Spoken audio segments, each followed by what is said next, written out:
wording in here? I didn't know. Yes, yes. There is.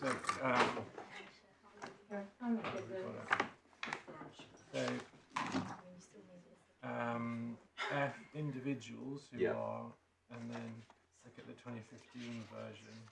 Third country nationals who are.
Authorize if able.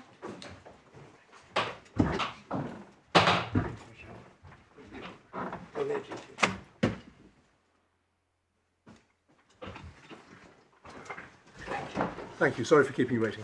Thank you, my lord. I dare say the court was hoping not to hear from me for a while, but I didn't give a clear answer to a question that my Lord Sir Nicholas Underhill asked yesterday in relation to GI, and my learned friend kindly agreed, subject to the court's agreement, that I might just deal with the point now so that Ms Williams can fairly address it in her reply.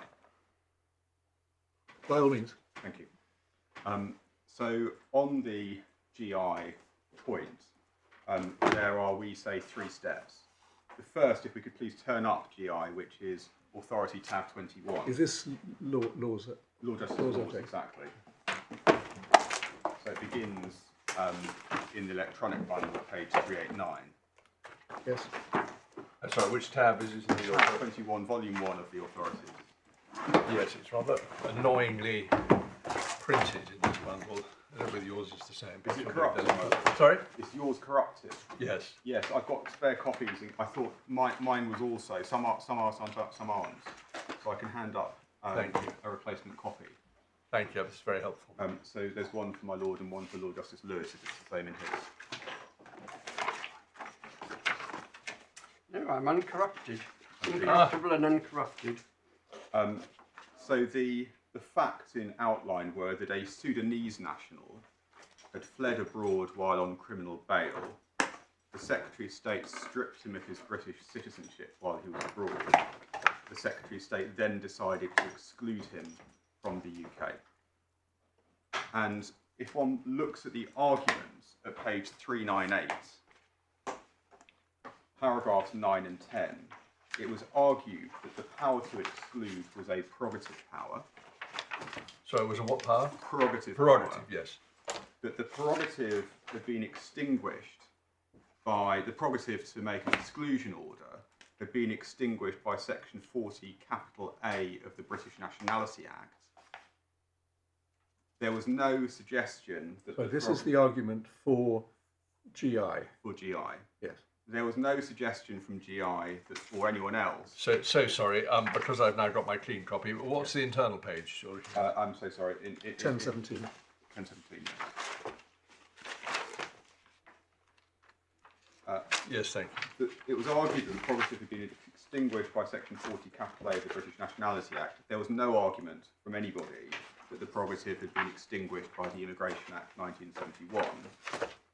Lord Justice Laws held, and one sees this at paragraphs 11 and 12, he held that section 40 capital A hadn't extinguished the prerogative power to exclude. And in my submission, a necessary part of the ratio was his acceptance of the common ground that the power to exclude is a prerogative power. And we say that that part of the ratio is binding on this court.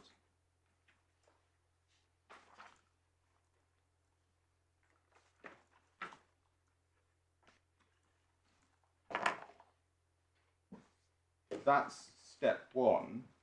Step two is Munir, which is same bundle, page 18, electronic page 315. Tab 18, page 315. And this construed section 33, subsection 5 of the Immigration Act for the purpose of deciding whether there was a prerogative power to make immigration rules. And page 324, the passage that we've already looked at. Sorry, I'm being near. Yes, I have it. 324. 324 within tab 18. Yeah.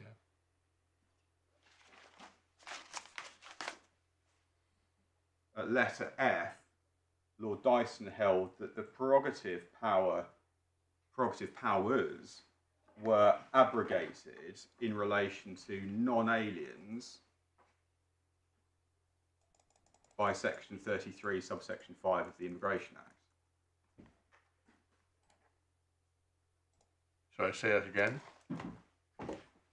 The prerogative, the royal prerogative in relation to immigration matters, was abrogated in relation to non-aliens by section 33, subsection 5 of the Immigration Act.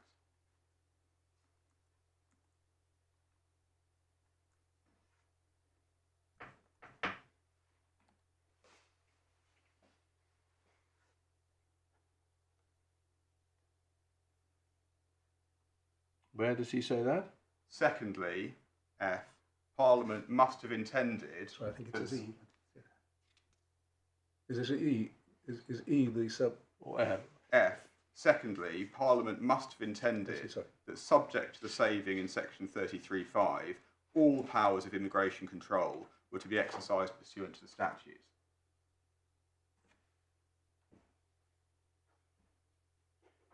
And why does that mean?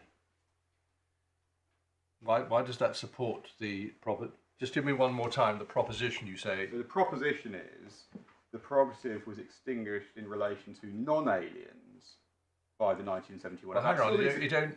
At The least prerogative only extends to aliens. well, it begs the question: what's aliens? That's my Well, first- quite. that's- And well, we I'm had gonna- no help on that. I'm going to give my Lord a complete answer to that in a moment. Okay. That's the third Okay, step. the prerogative is. So, what? Give me your proposition. The proposition is Excluded. the prerogative was abrogated Is abrogated. by the 1971 Act but with a saving of the royal prerogative in relation to aliens by section 33(5).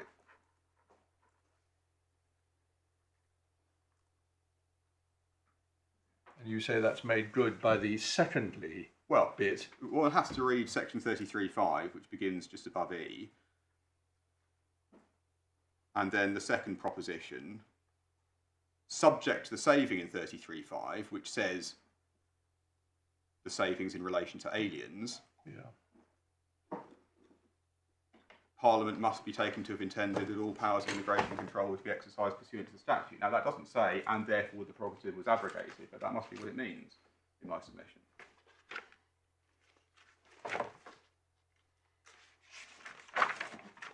Subject to the question then of, well, what are aliens? So just taking stock of the first and second steps, what we're left with in my submission is two binding authorities, because that was a necessary part of the reasoning en route to concluding that there was no prerogative power to make immigration rules. Two binding authorities. First, the power to exclude is a prerogative power. Second, the prerogative power was extinguished in relation to everyone except aliens by the 1971 Act.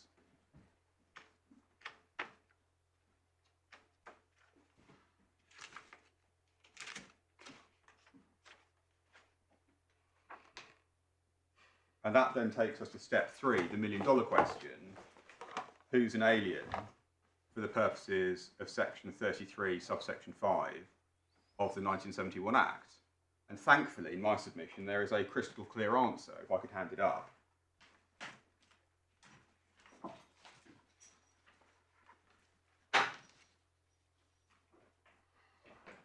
None of this will matter, will it, if it's not an exclusion order, if you want to put order after exclusion? Well, Lord Justice Laws calls it an exclusion decision. Now, if we're dealing with something that is different from the thing that Lord Justice Laws was dealing with, then yes. Okay. But it looks from GI in my submission as if we're dealing with the same beast. Right, before we look at this, is this the first time that this has been produced within the proceedings, or has it been a The strain? first time that it's been produced within these proceedings. My learned friends have a copy. I think their researchers took them to the same point overnight. We can send through an electronic copy to my Right, lord. so this is in helpful response between you all to the issues that were raised by the court. Yes, Exactly so. yeah, but it's not something that the judge turned her mind to. Exactly. So what the judge referred to Lord Justice Singh's proposition and appeared to accept it. Yeah. And I'm endeavouring to show the court why Lord Justice Singh was correct. And if we look, please, at section 51, subsection 4. So this is in the clip. In the clip. Sorry, it's not paginated. Section 51, subsection 4. Sorry, I might be slow. Doesn't the clip only contain section 50? Oh, I see. No. Got it. And if I could please ask the court to read subsection 4 of 51.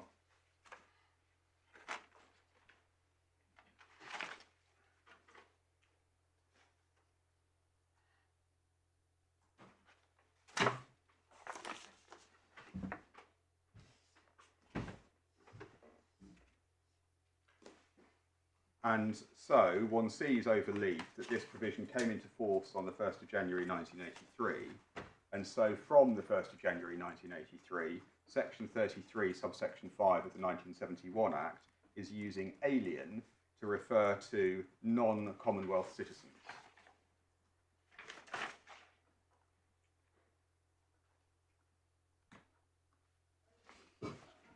That then begs the question, what's a Commonwealth citizen? I'll answer that in a moment.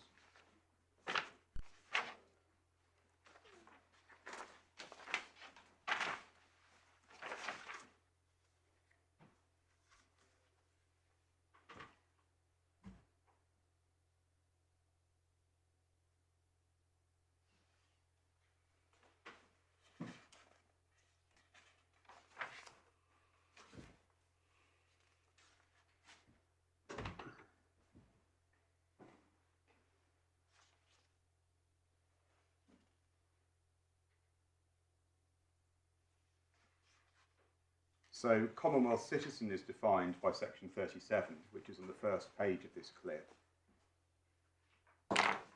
Section 37, subsection 1b, a person who's a citizen of a country named in Schedule 3 shall have the status of a Commonwealth citizen. And then we've got Schedule 3 at the end of the clip, and one sees that Pakistan is one of the listed countries. Why is this in square brackets? Because it was added In 1989. in Well, 1989. it was suspended from the Commonwealth briefly because of events within Pakistan. So it was part of the Commonwealth from 1947, 1st of August, but sadly it came out and then went back in. Countries that were never in the empire, Rwanda, were also on the list. It's a movable feast these days. I'm grateful, my lord. And so, in light of that, in my submission, there can be no suggestion that GI was per incuriam. It was rightly decided the prerogative power to exclude aliens applied to GI, who were Sudanese. And it hadn't, as Lord Justice Laws held, been extinguished by Section 40, capital A, of the British Nationality Act. But in our case, we say the prerogative power to exclude was extinguished by the 1971 Act in relation to us, because we're a Commonwealth citizen. And I'm sorry to take up time out of turn, but I hope that is a clearer answer to my Lord's question. Yes, well, subject to what Ms. Williams has to say, I find that very helpful. Yes. Yes. Thank you, Mr. Dunlop. It's good that you now have that to address in due course. If you're, Junior, I will invite up when it's. she'll be doing that. My lords, and thank you for sitting early, and thank you for the indication that if necessary we might have to go over the one. Will take as long as it takes. So, my lords, I dealt with the sort of documentary evidence. I was moving on to the second part of my submission. Before you do that, one thing I couldn't find, and I'm sure it was that there was a ministerial submission at some stage. Is that in the bundle? No, it is not. It's not in the core supplementary bundles. I have seen referenced. I think the parties thought we were supposed to filter down the documents, and we thought it wasn't an essential one, and so it's not in the bundles, but it can be made available if you wish. Well, I think we probably need it if we're looking at the exclusion event, putting it neutrally, and if it was before the court below. If it wasn't before the court below, then... Well, those behind me are going to double check. Double check and so on, yeah. It sounded from what you said as though it was before the court below, because you said it was excluded in order to keep the budget. Sorry, I wasn't involved in the process of doing okay. bundling decision making. That was an assumption on my part, because I'd seen in the chronology. Sorry, my fault. To the date of the ministerial submission, and I'd assumed that this was one of those documents that was before, but right. I should have checked that. Right. I was going to take you to the judgment, but I think it's actually probably two judgments I need to take you to, given some of the discussions yesterday. I need to take you first of all to the judgment or decision of Mr. Justice Kavanagh on permission, because some of the fairness arguments that were discussed yesterday are actually not issues for this court. If I take you to page 199 of the core bundle.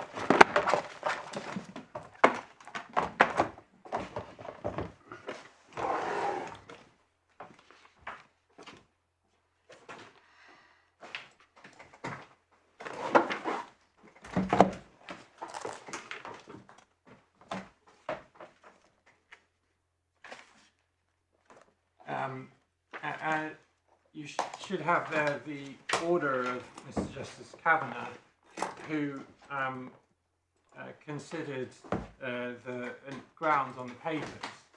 And can I take you to ground 3 on page 203?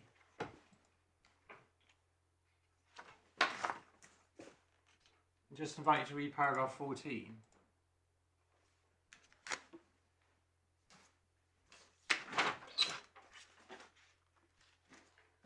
Well, yeah.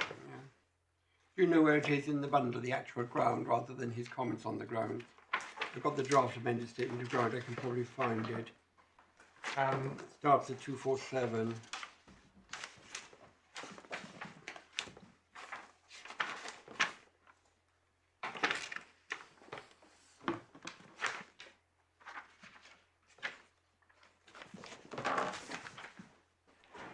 Yes, it's 263 of the bundle, ground 3 procedural unfairness.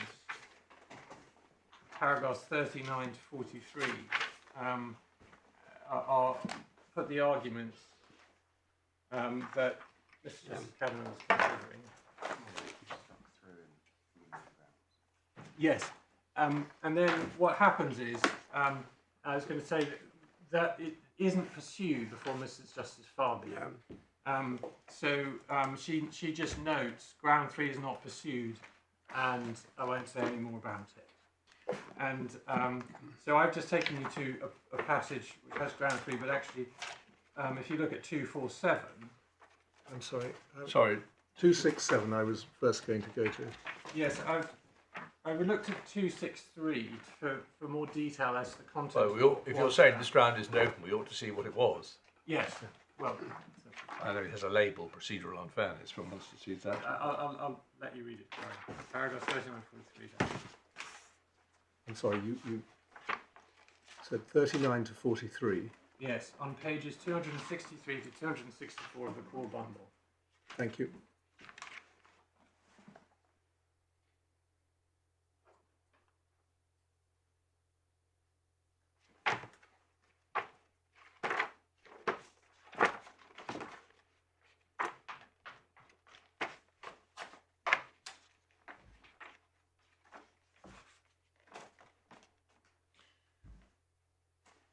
Yes. Yes. Sorry. So it seems to be a specific ground that it's called procedural unfairness. It is that representation should have been allowed to be made before the power was exercised. Yes, before the authority to carry was refused. Yes. So it was very similar to the point my learned friend was making yesterday about conducting reasonable inquiry before that decision. Well, yes, it's not quite the same. Not quite the same, but it's put in under the heading of procedural unfairness, but it is about the inquiries that should be done before the decision. Well, it's not. Sorry to be tricky. It may all come to the same thing. It is that he should have been given the opportunity to make representations. Yes. It's not about failure to make inquiries. Well, you're absolutely right. It is about not being given the opportunity to give representations. And the reason I draw it to your attention is because there were some questions that were coming to me about, as I understood them, about should there have been some sort of process before the authority to carry refusal of checking with him, and I was saying it wasn't practical, and I was saying in the accelerated timescale to try and contact him and ask questions of him, and I should have drawn your attention to the fact that this actually was a squarely pleaded issue on which permission was refused, which wasn't pursued. As I recall the discussion yesterday, you did indeed make that point, but speaking for myself, and I think I said so, I saw the force of that. You drove it back very, very fast, more concerned with what happened in the immediate aftermath. Yes. That isn't round 3. No. But nor is it one of the, well, the challenge in this case is to the authority to carry refusal and to the exclusion decision. It's not to what happened in the months after the authority to carry refusal. Well, I understand that, and you're speaking, I'm rigidly attached to procedural rigour, and I accept that it was the ATC decision, but the reality is every time he went to that airport, after he'd been refused first, he would have been refused again. And I did raise this with Mr. Butler, because he's obviously in difficulty, he didn't do the pleadings. 3A is the ground 3A, which is page 264, and it's one of the grounds of appeal, is incredibly and ineptly worded because it's talking about historical injustice, which is a separate category of things in the immigration world. But you read 3.4a, and what they are saying and how we put a label on it is interesting. Something has gone badly wrong here because he shouldn't have been kept out, and he was kept out. Now, I can understand why, if it's an emergency or if it's a one flight, that you can say, well, you know, what were they supposed to do? He was about to take off. In fact, I think it was the day before. But when you put everything together, he was never informed about by the prison. He was out for 6 years or 4 years, whatever it was, doesn't matter. That's the background. He gets a biometric passport, whatever it's called, biometric thing. He then goes on holiday to see his dying father-in-law. And when he's out of the country, it happens that the letter arrives. He tries to get back and he's stopped. He does all he can by contacting the relevant people, saying this is really urgent, here's the passport of my wife and so on. And he's told, we hope to answer within 10 days and nothing more is said. So however we put whatever label we put on it, and I accept it may be difficult, and it may not be necessary to quash any ATC decision because that's water under the bridge or air under the aircraft. But something has gone wrong with the process. They haven't addressed their mind to, is this a situation in which you should effectively refuse to give an authorization? Pointless asking for one, they're going to refuse it. And there's something gone wrong. This court should rectify. It's what Mr. Butler's really saying. I'm putting words in his mouth, but that's what he was driving at effectively. Sorry. Yes, thank you for making that clear. I had understood ground 3A to be, as distilled in the Skeleton arguments and as presented now in the Court of Appeal, the exclusion decision was unlawful because you failed to take into account unlawfulness in the authority to carry refusal. Yeah. And I've accepted that if my learned friend succeeds on issue 1 or issue 2 and says that authority to carry refusal decision was unlawful, then that was a factor that needed to be taken into account and wasn't taken into account in the exclusion decision. And we've both agreed that the remedy for that is something that would follow after we've received your judgment. Yeah.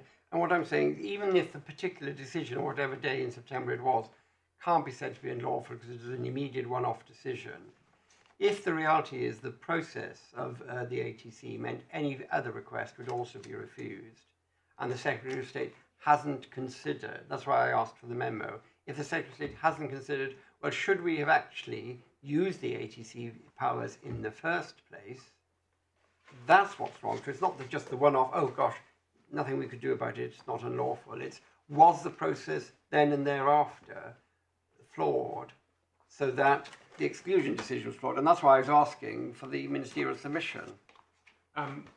Did you see what I'm saying? That, I have to confess, and fault may be mine, is not how I'd seen it being understood, it being put. I thought issue 3 was really quite a narrow one, which we effectively agreed. I did not understand that there was a submission that even if the authority to carry refusal decision was lawful, there was nonetheless some sort of unlawfulness in the aftermath which infected the exclusion decision.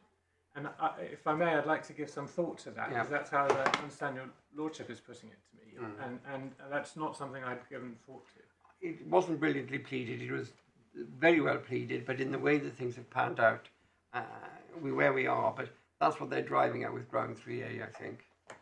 Well, I'm sure it is what they're driving at now that your Lordship has given that indication. I'm not sure it was what they were driving at before.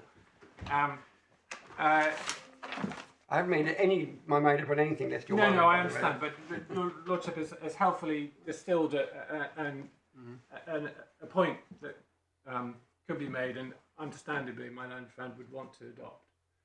And I'll need to give some thought as to how that fits with the pleadings and what the answer to it is. So I'd taken you to the judgment of Mr. Justice Kavanagh, or decision perhaps I should call it, I'm not sure which. Can I now go to the judgment of Mrs. Justice Farby, as she then was, which begins at page 80 of the core bundle. Still is. Still is, sorry. I'd heard that she was appointed, but Not yet. Not not yet. yet. well, she... Sorry, Still is, I was because- just being a pedant. No, she's having one last summer of pleasure in the High Court.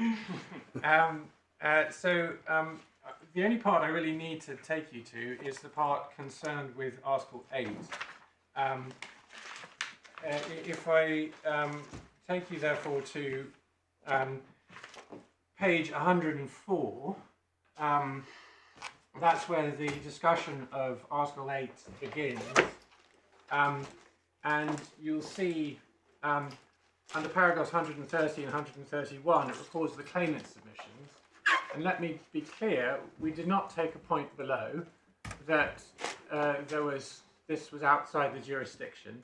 And I need your permission to take that point now. Well, you need two things. You need a massive extension of time for the respondent's notice. And if you get over that, you then need permission to advance a new ground. You've got two hurdles. That is correct. Yes, and I'll come back to those two hurdles when we get to that issue, but I just thought I'd make that clear now.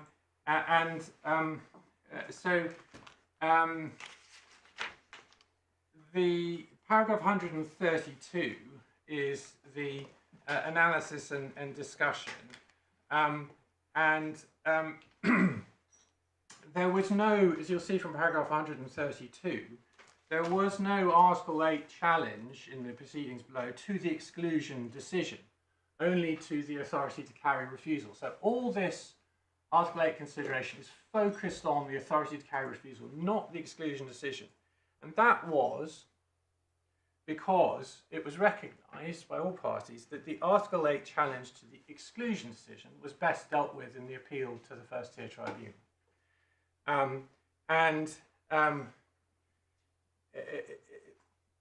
In my submission, that also, well, a lot of my learned friends' submission... I'm sorry to Yes. interrupt you posthumously, but I think you told us yesterday that actually you didn't think it was best dealt with in the FTT. Weren't you saying that you kept back the argument that it wasn't for another day? No, I don't think I said that. There's two issues. It's not my case that there's an alternative remedy for all the arguments. I'm not saying that this is one of those cases where no judicial review ground against the authority to carry refusal should be considered in the High Court because all of that is taken care of by the first tier tribunal. That was the point I was trying to make about it. But in terms of Article 8, yes, it is my case that the Article 8 issues are best dealt with in the context of the appeal to the first tier tribunal. Right. But if you're against me on that, then the focus should be on the authority to carry refusal and its consequences, not the exclusion decision and its consequences. And a lot of my learned friends' submissions about colossal interference and so on are really directed at the exclusion decision.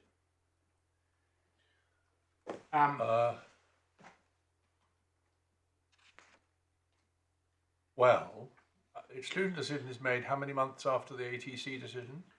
It's made, I think... 9 months. Yes, so 9 months. So there are 9 months when all that is keeping him out is the original ATC decision and the indication that they were not going to change that decision. So in practice, an indication that any time you turn up, buy a ticket, you will be turned back again.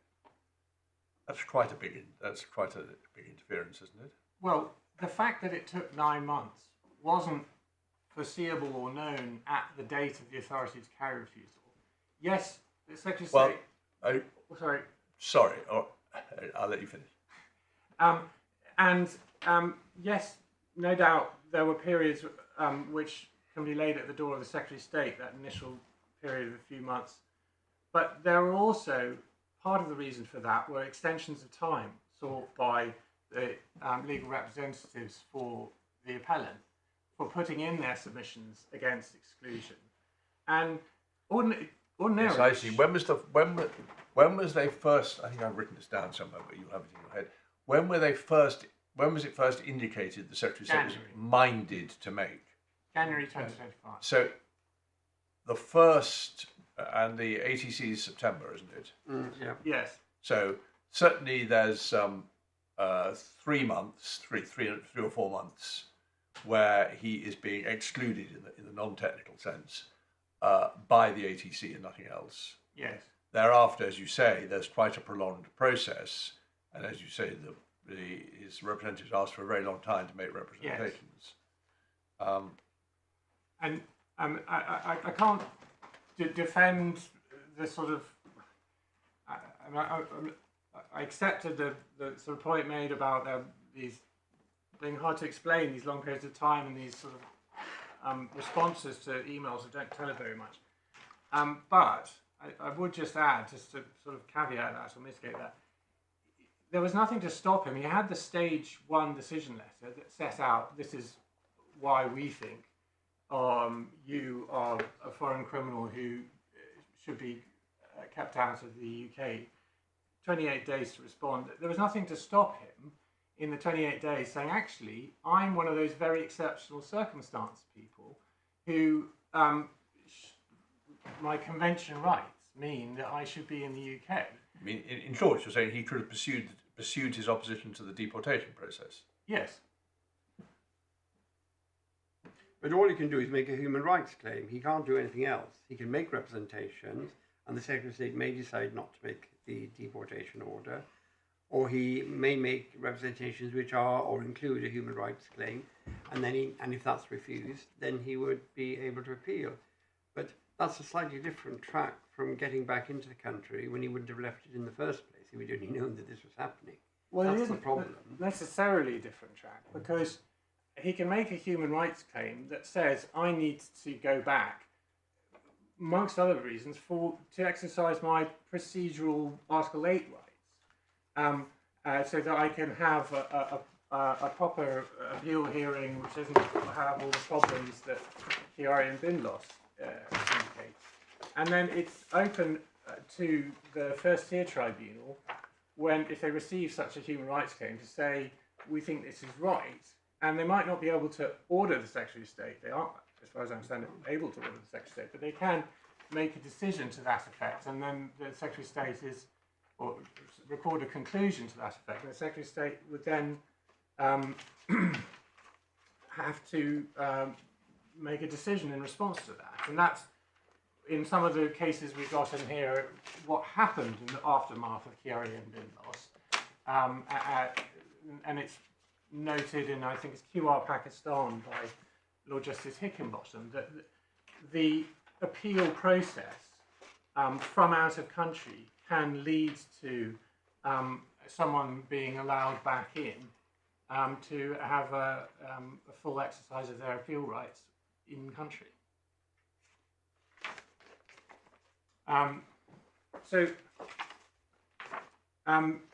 If I go back to the judgment of Mrs. Justice Farby, paragraph 133 is a correct direction as to the law and how one approaches proportionality. And strictly speaking, my submission, it's a positive obligation case, so it's about balance, but there's no difference really between positive obligation balance and proportionality. Sorry, what are you saying? What are you saying is formally wrong about the reference to proportionality? It refers to a proportionate interference, and it'd be my case that in an extraterritorial case, if there is to be Article 8 at all, it's a question of positive obligation. In positive obligation cases, you don't talk about interference. It's an incredibly technical point. Okay. But also one that wasn't made Exactly. to the judge, and so you need another respondent's notice if Well, that puts him further down the track. It's part and parcel of the jurisdictional point that the main point I was trying to draw about paragraph 133 is that she's absolutely right in what she says about the court's approach to how you strike this balance, whether one calls it proportionality or not. Paragraph 135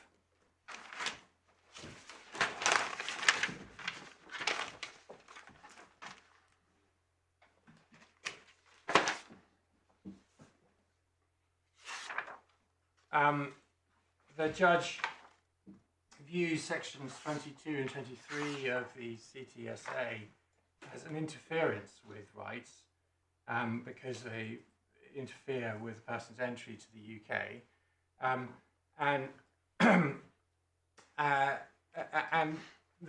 she says that the court should respect the balance struck by Parliament, and she explains at the end it means that the court takes its decision against the backdrop of the respective roles of the legislature and the judiciary, and that is right again, and no criticism is made of it, and it's in line with what the Court of Appeal has said in IA, and I won't, in the interest of time, take you to it, but just give you the reference. Paragraph 159 of IA, which is at page 928 of the authorities bundle. The Court of Appeal talked about the need for respect for the UK's laws and democratic processes. Government determines what's necessary to protect economic well-being and rights of citizens, and the court must always, as Lord Reid said, attach considerable weight to the Secretary of State's immigration policies at a general level, alongside considering all the factors which are relevant to the particular case. So, perfectly correct self-directions. And then paragraph 136, the judge perfectly correctly summarises the facts and the extent of the ATC's decision's impact. And what she correctly notes in the third sentence is it prevented the claimant from exercising private family life in the UK while the Secretary of State decided whether to exclude the claimant indefinitely. And she makes a point that I agree with and would endorse, that this is a penultimate sentence, the degree of interference with Article 8 rights attributable to a superseded ATC citizen is not as great as Mr. Hanning submitted. Permanent separation from family, for instance, is the consequence of the exclusion decision, which is presently under appeal. And paragraph 137 correctly summarises the connections of the appellant to the UK, and no criticism is made of it. Paragraphs 138 to 139 correctly summarise the criminal offending. And then paragraph 140 is the balance and takes into account the fact that the claimant left the UK voluntarily, and ultimately it leads to the conclusion, about 4 or 5 lines from the bottom, paying appropriate respect to her, that's to say the Secretary of State. So which paragraph are we on now? 140 on page 106. Yes, no, I've got it. Paying appropriate respect to her institutional competence, but taking the decision myself, I've concluded the risk to public safety posed by the claimant warranted the ATC decision pending further consideration of the claimant's case by the Secretary of State. The ATC decision was in all circumstances proportionate interference with the claimant's Article 8 rights. And if you adopt the approach that I say you should adopt of review, and we'll come on to Schvidler in due course, there's no error of principle here. None of those narrow bases on which an appellate court on a review could overturn a proportionality decision.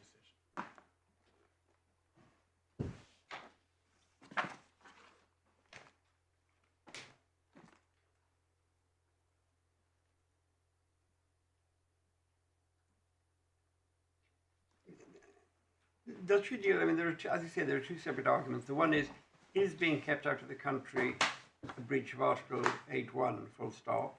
Then there's the separate question, which is sometimes spelled out in other cases, that there's a procedure obligation. In family law cases, for example, there's a procedure obligation sometimes to wait until the outcome of family court proceedings.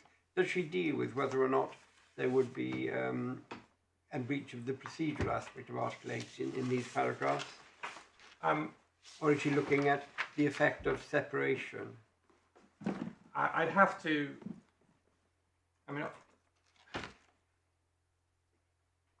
go back to the way it was put in front of her. I don't know if it was put on a procedural basis off the top of my head.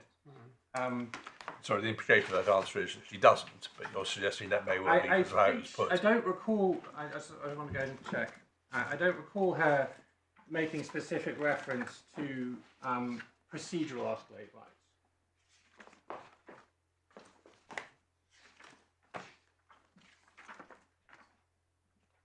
Those behind me can check if I've got that wrong. That's my recollection. Just looking at the end of paragraph 137,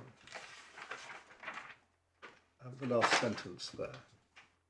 The reasoning there is that the fact that the Secretary of State may have done nothing about the public interest for a number of years it doesn't make much difference to what the public interest is. Well, actually, I think she does say it reduces it, but only to a modest degree. So, yes. But no, but I'm thinking about the argument is that it's a bit rich to be saying that he needed to be kept out when no effort had been made to remove him. In other words, if it's real, it makes it difficult for you to argue that it was so real that the ATC had to be made. But that argument is not really being addressed here. It's being treated as if this was just something that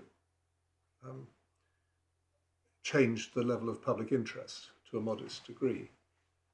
I'm not quite sure how that's the case. I mean, either there is a public interest or there isn't.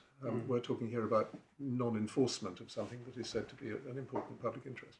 Well, Parliament has said it is in the public interest for this appellant to be outside the UK. That's the consequence of his crime and the UK Borders Act, 2007.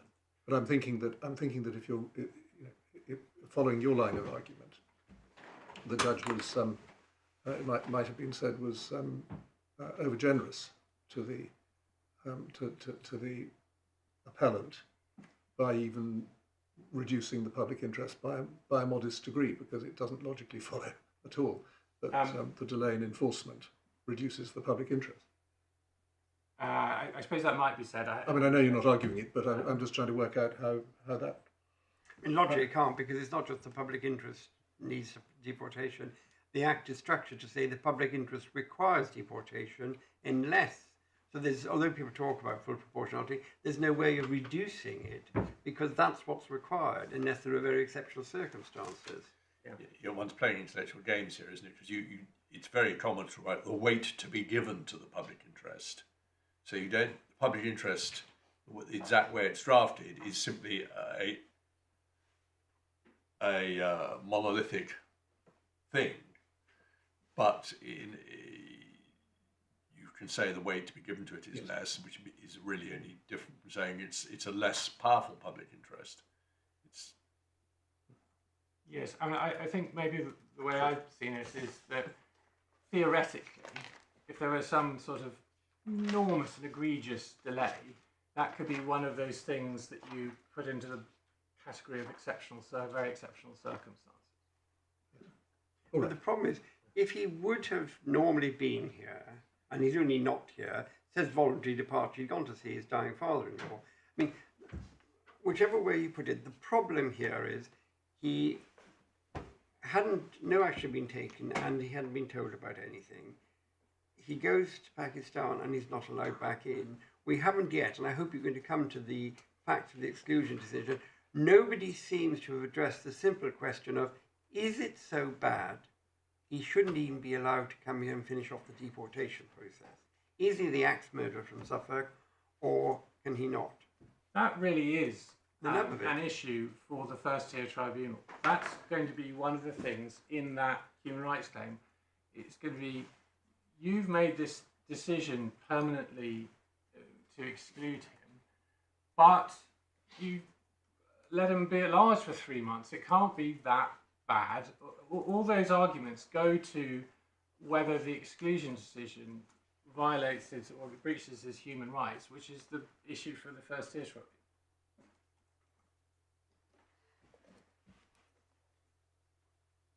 Hang on 1 second.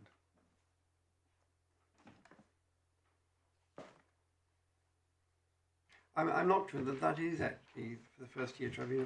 they would be deciding his human rights claim, i.e. that removal from the United Kingdom by deportation will amount to very compelling circumstances which outweigh the exceptions. That's what they're dealing with. Well, they aren't dealing with the interim position. They may say they can't deal with the appeal unless he's present to give oral evidence, but that's a separate issue. That's their case management powers. They have accepted jurisdiction on the basis that the exclusion decision is a refusal of a human rights claim. Yes, and they would have to decide whether or not he should be allowed in or out permanently. That's what they're going to be looking at. This is a slightly separate thing, is should he be allowed back in until the deportation process is completed, and that's not what they're deciding. It can be what they're deciding, because they're looking at this exclusion which stops him coming back in and whether it breaches his human rights. And that it's the exclusion that, as I said, the authority to carry refusal just holds the line for a period. In this case, it took 9 months. It shouldn't normally and doesn't normally, and there's a whole host of reasons for that. But it holds the line until you make a considered balanced decision on immigration status. If you're outside the UK, it obviously makes more sense for it to be an exclusion decision rather than a deportation order. Well, you say that, but if, which I hadn't appreciated until Mr. Butler rubbed our noses in it, actually, odd though it may seem, a deportation notice can be made in respect of someone who is abroad, who's already abroad. And that being so, from everyone's point of view, the better course, surely, is to deal with the proceedings which are already on foot, rather than start a whole new decision, namely an exclusion decision, for which there is no established, well, no, I was about to say for which there's no established appeal mechanism, but I suppose that's not true. There is, just the same as the one for deportation, namely a human rights claim. Well, Michael, can I address that? So, what happened in Decca was that the Secretary of State made the deportation order not knowing that Mr. Decca was outside the UK. Well, that wouldn't matter. If you can't make it, if he's outside the UK, that's the end of it, whether you know about it or not. You either have power to make the order or you don't. Your knowledge is interesting but logical irrelevant. analysis, but I was just trying to explain that the facts and how they've been sort of interpreted by the Home Office. And I had a conference to ask about this very thing this morning. The facts of Decca were that the Home Secretary made the deportation order not knowing that at the time it was made and signed, Mr. Decca was outside the UK. And so the issue was, did that make the deportation order invalid? And that's why the focus is it a condition precedent that the person be in the UK? Now, rightly or wrongly, the Home Office has not sort of interpreted that as a green light to go and make deportation orders for people that she knows are outside the UK. She continues, when she knows that the person is outside the UK, to follow the exclusion direction process.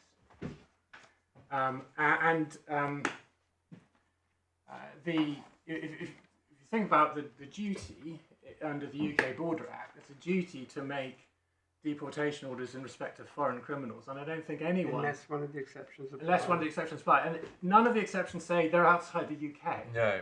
So I don't think anyone is really expecting the Secretary of State should make deportation orders against people dotted all around the world who don't have leave to enter or remain. See, you're saying the effect of DECA really is that, at any rate, how it has so far been interpreted, and you're suggesting reasonably interpreted, is not that the statute envisages that you will normally make orders in respect to people who are abroad, but that you may, it's not an absolute bar in a situation where it's happened by accident or a combination of circumstances. Yes. But normally the appropriate thing is to proceed by way of exclusion. Yes. That's neat. But in a way, it comes down to labelling. If the factors which any court is ever going to consider are Human Rights Act factors, it doesn't really matter which it is, does it? Well, there are differences, and I know Ms. Williams was planning to cover it, but there are important differences between an exclusion direction and deportation order. One is that if you enter the UK in breach of a deportation order, you're committing a criminal offence. Yes, sir. Exclusion direction has does not have that Yes, consequence.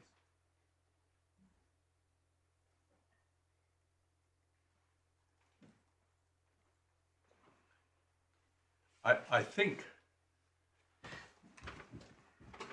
don't think this will help anyone, but just in case it will, I certainly remember having been in a case some time ago, sat in a case, about how you apply the exceptions in the context of a revocation of an application to revoke a deportation order by someone who's already been deported, because they're not very well worded to cover someone who's already abroad. This was, I think, an Indian lady who'd been abroad for 5 years. Basically, the rule is it lasts at least 10 years, if not longer. And after 5 years, she's circumstances change, I ought to be able to come back. It's not quite the same point, but it's in the same area. That's the deportation regime applying to someone who is abroad. Yes, I mean the exceptions are all drafted on the understandable assumption the person's in the UK. Yes. And actually it's talking about what consequences of removal would be. And there does need to be some mental gymnastics to a situation where they're actually outside the UK. Yes. My lords, I then moving on to I haven't made a great deal of progress, I'm sorry to say. The third section, legal framework, and to try and keep this as succinct as possible, I'm not intending to go back over provisions that my own friend's taken you to that I have nothing to add on.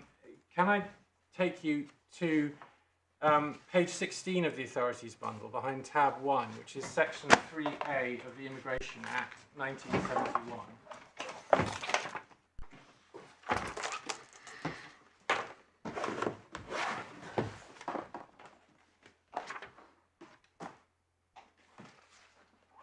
If your lordships have it, you'll see that there's a square bracket at the start. That's because this was a provision as added by the Immigration and Asylum Act 1999.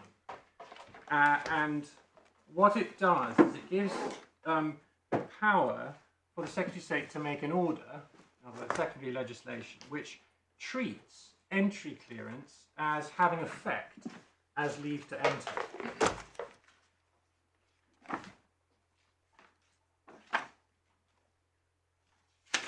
You can see that from subsection 3. So this is relevant to the when we come on to what entry clearance officers are and the difference between them and immigration officers and how this all developed. But under the Immigration Act 1971, as originally enacted, a visa national needed leave to enter the UK, and that leave to enter could only be granted by an immigration officer. And then what happens is, and there's no actual reference in the 1971 Act to entry clearance officers at all. There is a reference, my learned friend took you to entry clearance,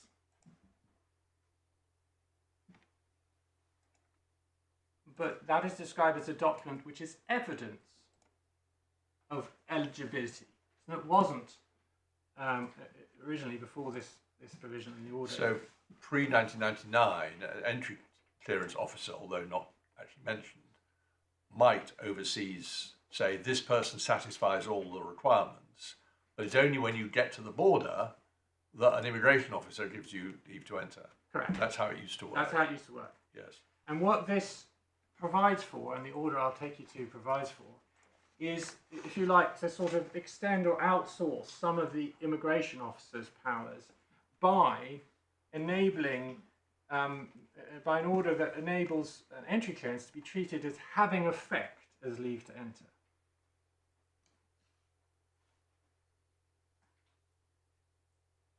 And I'll take you to the statutory provision in due course.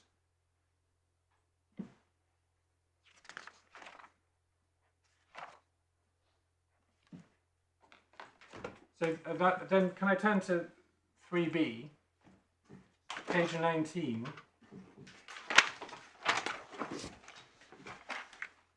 This is a second enabling provision which enables the order, the 2000 order I'll take you to in due course, but it's an enabling provision which enables the Secretary of State by order to make further provision with respect to giving, refusing or varying of leave to enter. And varying includes cancelling. And I'll take you to that order in due course. Can I then take you to section 4, page 21? This is important about notice and when notice is required and when it isn't required. This is headed Administration of Control, and you can see that the power under this Act to give or refuse leave to enter shall be exercised by immigration officers, and the power to give leave to remain in the United Kingdom or to vary leave under certain sections shall be exercised by the Secretary of State. All that is part of the original Act, is it? Yes, with the few square brackets. Yes, but the bit you read so far is in the original Yes. Act. Yeah. And then I just draw attention to this. Those powers shall be exercised by notice in writing given to the person affected. So if you want to cancel someone's leave to remain, you have to give them notice of that. And that's what that letter from Immigration Enforcement was.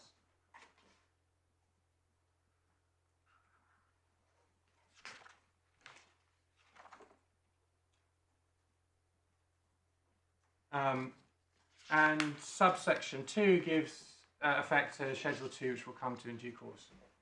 Next provision. So the thing called exclusion direction wasn't a notice of cancellation. It was a notice saying, I want you to be cancelled, and somebody will do that in due course. Yes. So page 24 is section 5, and this governs the procedure and further provisions as to deportation. And you'll see from subsection 1. Sorry, which page is it? Page 24 of the authority. Sorry, thank you. Where a person is liable to deportation, then subject to further provisions of this Act, the Secretary of State may make a deportation order against it. That's to say, an order requiring him to leave and prohibiting from entering the United Kingdom. And that shall invalidate any leave to enter or remain given to him before the order is made or whilst in force. Now, there's no requirement for notice of a deportation order. And such orders take effect when they are signed. And they are sometimes simply served to file because the Secretary of State doesn't know where the person is. And my learned friend took you to Anifrageva. Anifrageva sets out a principle of statutory construction. And the principle of statutory construction is that, well, in general, one would expect there be notice of a measure before it takes effect. But that principle can be displaced by Parliament's intentions otherwise. And in this case, what has happened here in the Immigration Act 1971 is Parliament said for decisions to cancel or vary leave, those must be done by notice. Deportation orders, they just have to be made. And that's why there aren't any regulations or rules about the service of deportation orders. So the two legal events are a deeming of conducive to the public good and the making of the deportation order. What about the deeming in the public good? That's automatic unless an exception applies. So is there a process of taking something which has legal consequences, rendering somebody liable to deportation, which is caught by Anifrageva, even if the making of the order isn't? Do you follow me? I put it clumsily. Yes, I think so. So the situation is this, that in practice, the Home Office does attempt to give notice of stage 1 decisions. There is, at the moment, no statutory provision requiring that. So what used to happen, as your lordships probably remember, is that the right of appeal used to be different. It didn't used to be just about human rights claims or refusals. There used to be a right of appeal against certain, what were called immigration decisions. And one of them was a decision to make a deportation order. And there were regulations that specified that that decision to make a deportation order, notice of that decision, had to be served on the individual, because that was what would trigger a right of appeal. And those notice regulations were amended. So now you only need to give notice of the thing that triggers the right of appeal, the human rights refusal. The regulations no longer require a notice of the stage 1 decision. But in practice, the Home Office has continued to sort of comply with, if you like, the spirit, or the practice that they were following before, of attempting to give notice, or giving notice of the stage 1 decision. Well, it wouldn't work unless they did. It's because the purpose of the stage 1 decision is to give an opportunity for the person affected to give reasons why they should not be deported. And unless you give them notice, you won't get the representations.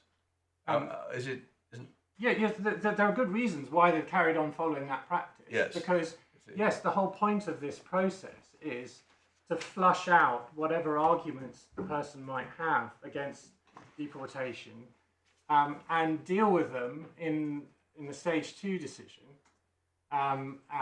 which, if it's an automatic case, will also be accompanied by the deportation order. They come at exactly the same time. If you didn't give notice at stage 1, what you would get is a human rights challenge after stage 2, which would be in nobody's interests. Exactly. The whole process, the one-stop notice process, the whole thing is designed to try and flush out the arguments, get them dealt with in a stage 2 decision, so that they've been kind of dealt with, if you like, and the Secretary of State knows whether to sign a deportation order and has flushed out the arguments.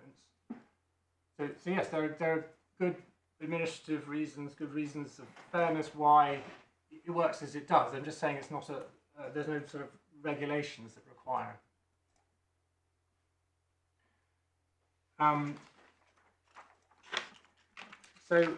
If I then turn to page 37,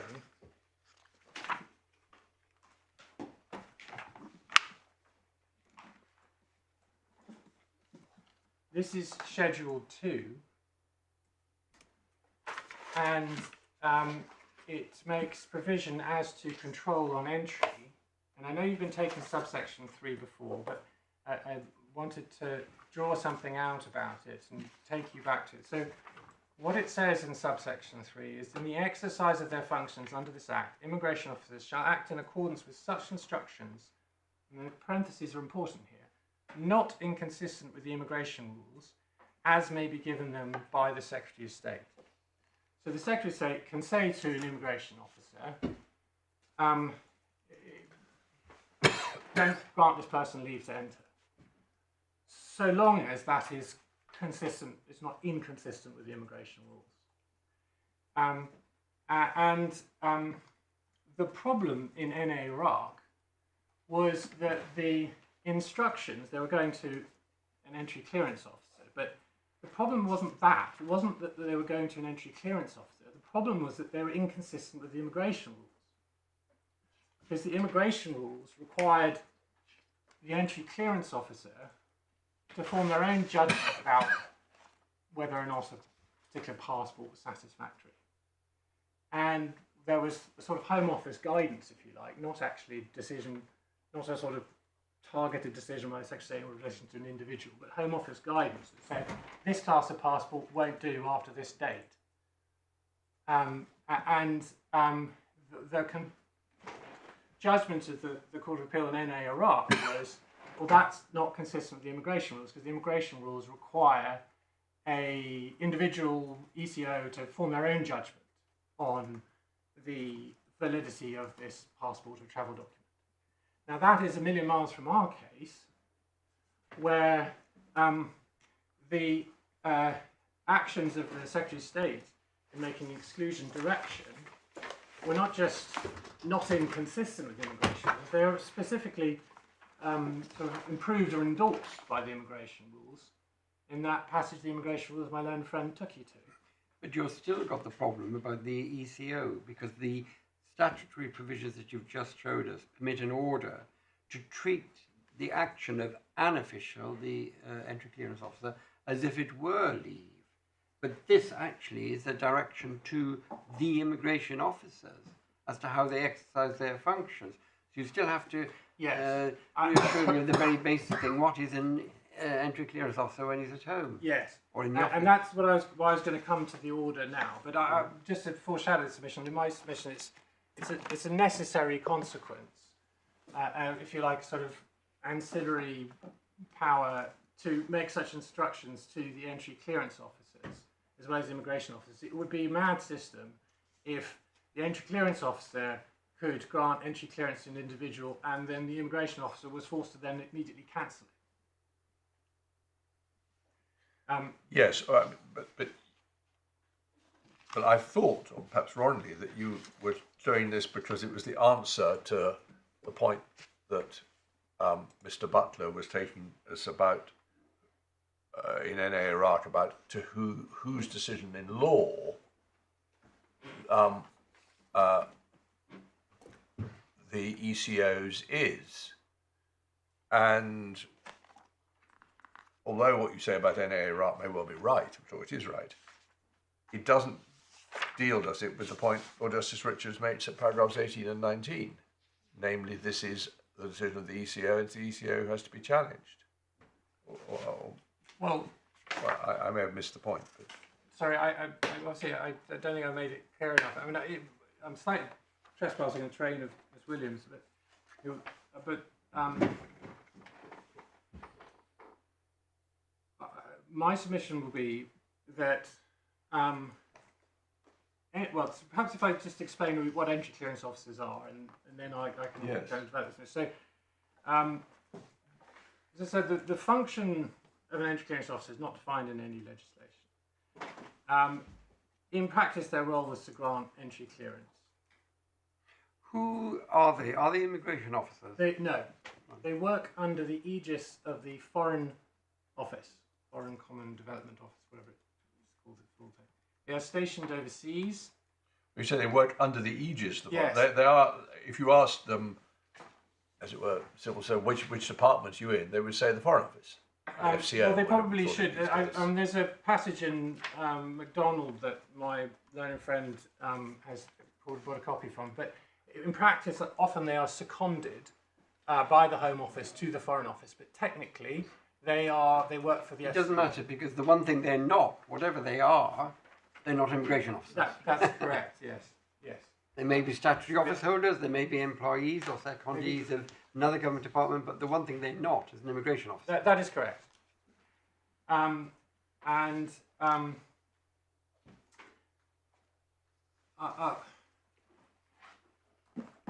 the time when the Immigration Act 1971 was enacted, entry clearance didn't have the effect of giving someone leave to enter, just evidence of eligibility. But then what happens with the 1999 Act and the 2000 order I'll take you to is that some of the functions of immigration officers are, to some extent, extended or outsourced to entry clearance officers, whose entry clearance decisions then have the effect of leave to enter. The functions aren't outsourced. The consequence of somebody doing something in their functions is to have effect in another person's world, i.e. the fact that a person who's not an immigration officer grants an entry clearance has a legal effect, which is the grant of leave. And it's not an outsourcing. I mean, that's the way it's described in MacDonald. But I'll take you to in a moment. But in the immigration rules, what it says is that when an entry clearance officer is effectively performing the functions of an immigration officer, making a decision that has the effect of leave to enter, they are meant to follow the rules. And in the application of the rules, entry clearance officer and immigration officer are interchangeable. So I think it's better if I take you to the provisions. So if I start with, I think you should have some loose copies.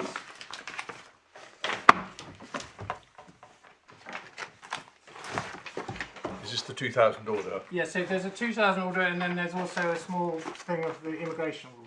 If I start with the 2000 order.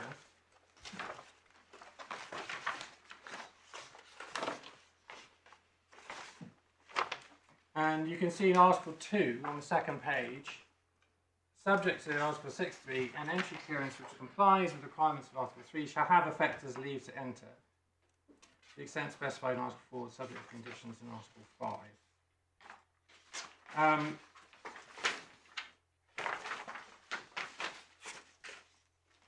Now there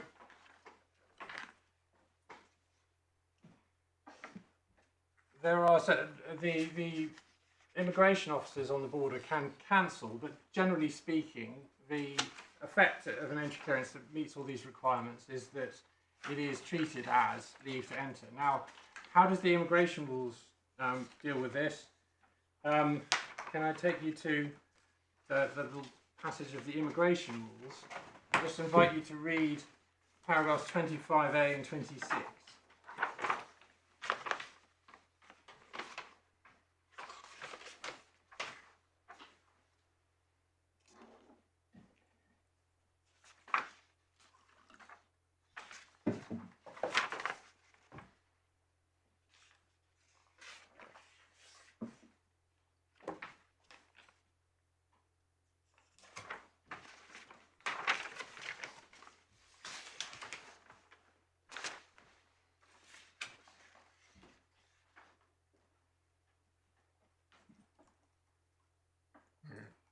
So I draw the point I was just making there relates to paragraph 26 in the last sentence about where appropriate entry clearance officer should be substituted for immigration officer, and that is because they are effectively making decisions which historically immigration officers are making, and if the rules refer to an immigration officer, well, really it should be an entry clearance officer, but it's exactly the same sort of process of necessary ancillary consequences that mean that power of the Secretary of State to give instructions to immigration officers must surely extend to a power to give instructions to entry clearance officers, so long as the instructions are consistent with the immigration rules, when they are fulfilling, in effect, the historic functions of an immigration officer. That really does turn on the meaning of 1.3. The rules can't tell us what 1.3 means. And what you're really saying is, when the Act says, under this Act, immigration officers shall act in accordance, you think we should read it as immigration officers brackets or entry clearance officers performing functions similar to immigration officers? I'd say there's, in the case of New London College, there was a discussion by Lord Sumption about what powers the Secretary has under the Immigration Act 1971, and one of the points that Lord Sumption made, or the key point, was that there are necessary incidental and ancillary powers. And so our submission would be that if and insofar as there isn't an express spelt out power to give an instruction to an entry clearance officer as opposed to an immigration officer, that is clearly the power that is required to be available given the whole statutory scheme and the outsourcing of traditional immigration officer functions to entry clearance officers. And is it implied into 3A, because that's the one that provides that the functions they have, so it came in 99, or did Secretary of State always have this function, this implied power? I hadn't thought about that, but I think my submission would be Secretary of State always would have had this power, because there's and in practice what would often happen is, if it was a controversial individual, the entry clearance officer would seek the views of the Secretary of State, and it makes obvious sense that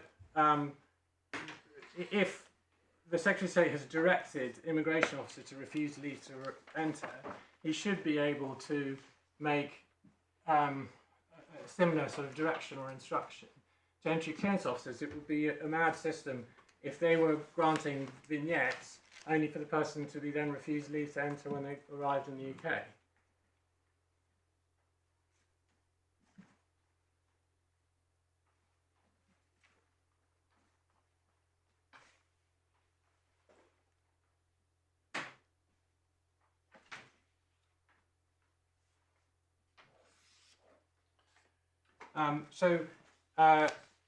One last statutory provision before we get to the ATC scheme, and that's Authorities Bundle, page 51.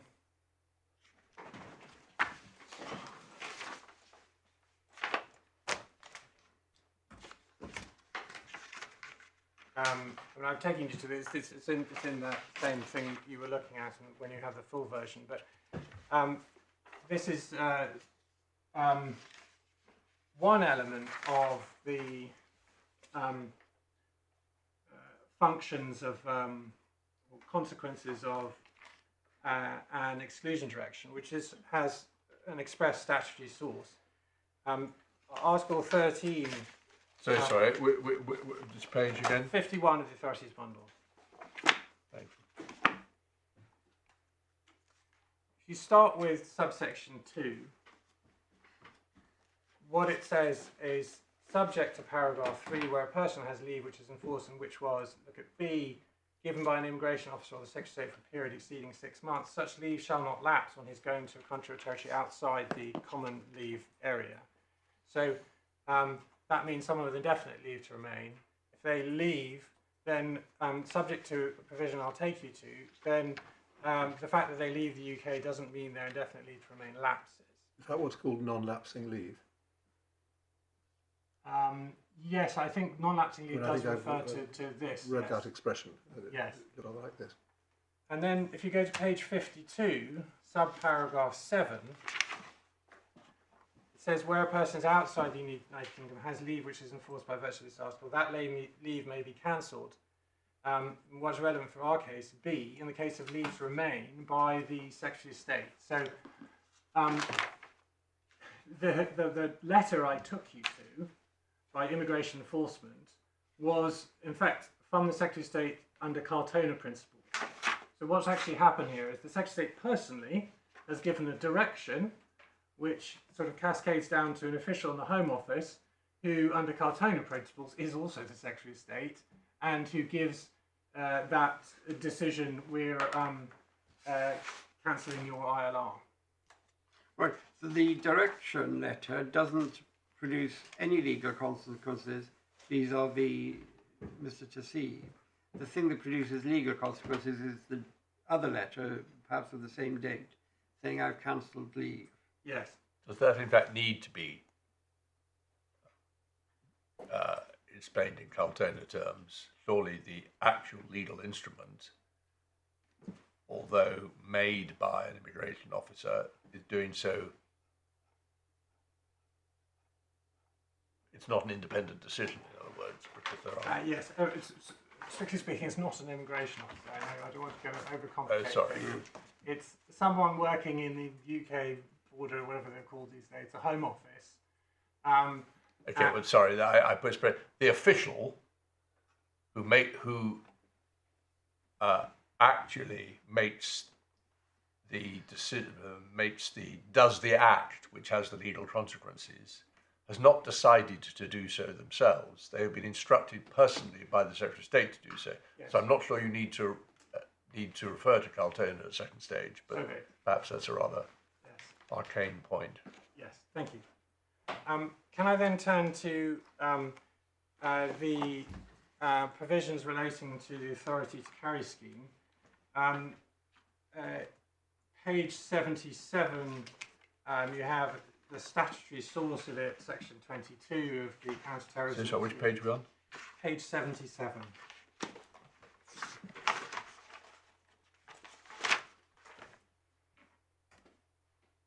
This is the statutory source of the power to make these kinds of scheme, and you'll have noted subsection 2C, an authority to carry scheme must specify or describe the classes of passenger or crew in respect of whom authority to carry may be refused. And then subsection 3, you can only put someone in that class of person if it's necessary in the public interest. So, Sorry, is that right? yes, authority to carry scheme may specify or describe a class of person under subsection 2C only if it is necessary in the Yes, public that's interest. the defining of the class. It's not putting a person into it. No, that's right. It's Yeah. but I think we've been through this before. yeah, sorry, you've been, I didn't, unlike others, follow all of your Monday case, but yes, it's that. I'm sorry, it was blending into Yes. together. But no, I mean the necessity for it to be in the public interest is to do with the decision to identify a class. Yes, that's right. I agree. And then page 78, I wanted to draw attention to. I may have been drawn this to your attention before already in the earlier case, so apology, but subsection 7. Well, subsection 5 is quite interesting if we pause there en route to subsection 7, because that's the one that makes it absolutely clear, I think, that even if you are within the class, it's a discretion to grant or refuse. So even though it's very often going to be automatic, it does seem to be grant or refuse, unless your submission is that the only thing they do is check whether he's within one of the groups, not he's within one of the groups, but there are reasons why we don't want to stop him flying. I don't think I can make that submission. It does say may. It is a discretion as far as I. And the person who says, my mother is dying, please can I come back? The secretary could say, I know you're in the class, but I'm letting you back. Yes. So it is a discretion. Yes.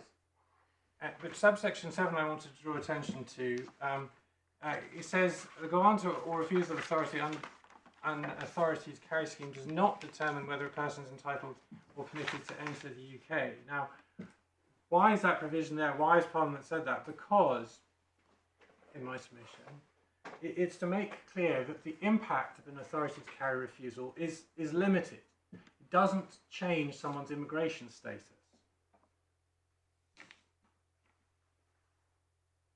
It's what you might call for the avoidance of doubt provision.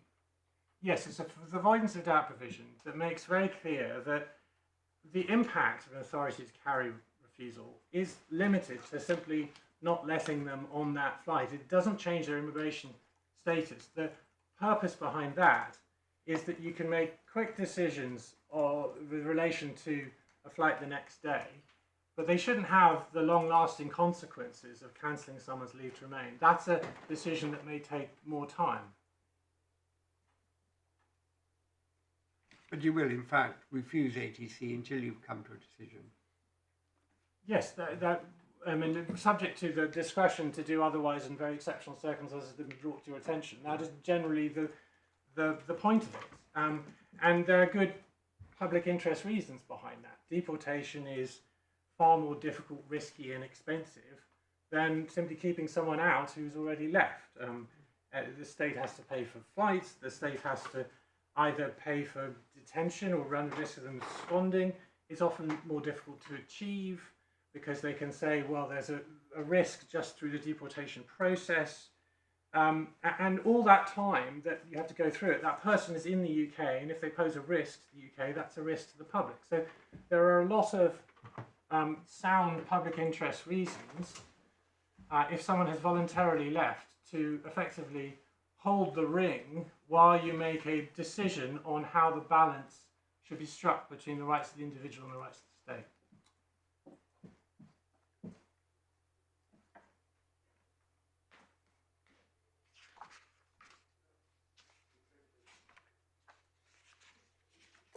Can I then take you to, I dare say you've been taken to the regulations before. They simply sort of give effect to the scheme itself.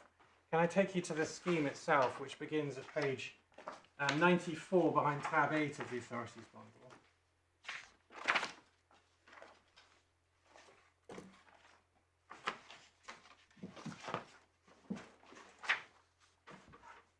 Can I first draw your attention to paragraph 6 on page 97, which sets out the purpose of the scheme. The purpose of this scheme is to prevent certain individuals from travelling to or from the UK when that is necessary in the public interest. And I'll come back to that when we get to issue 1. But in my submission, that purpose lends itself towards our construction, because he's certainly in the category of individuals where there's a public interest in keeping them outside the UK. So that's what I want to say about paragraph 6. Then if we get to paragraph 14, I'll spend most of my time on F, but can I just briefly draw to your attention D, which refers to an exclusion order. An exclusion order is a different thing to an exclusion direction. It's a term of art that refers to something that can happen under the Immigration European Economic Area regulations. Then if I move on to paragraph F, I think both parties agree that this can be split into 3 categories.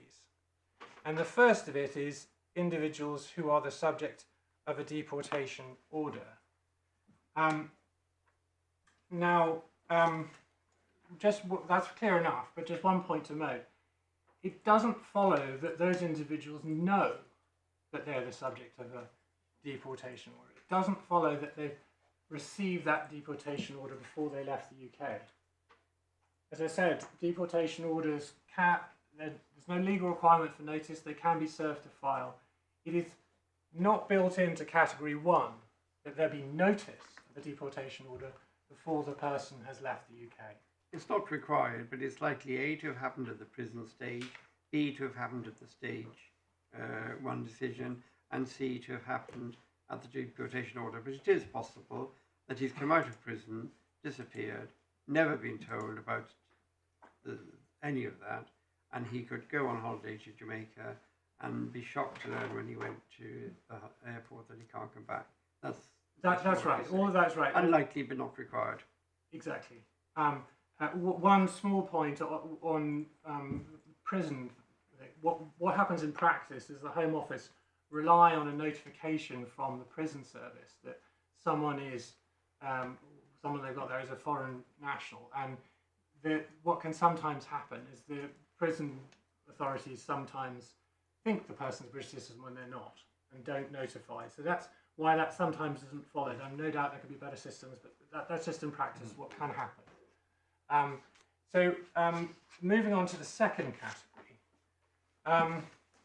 what I draw particular attention to are the words "in the process of." It is not, the wording is not, has made a decision to deport.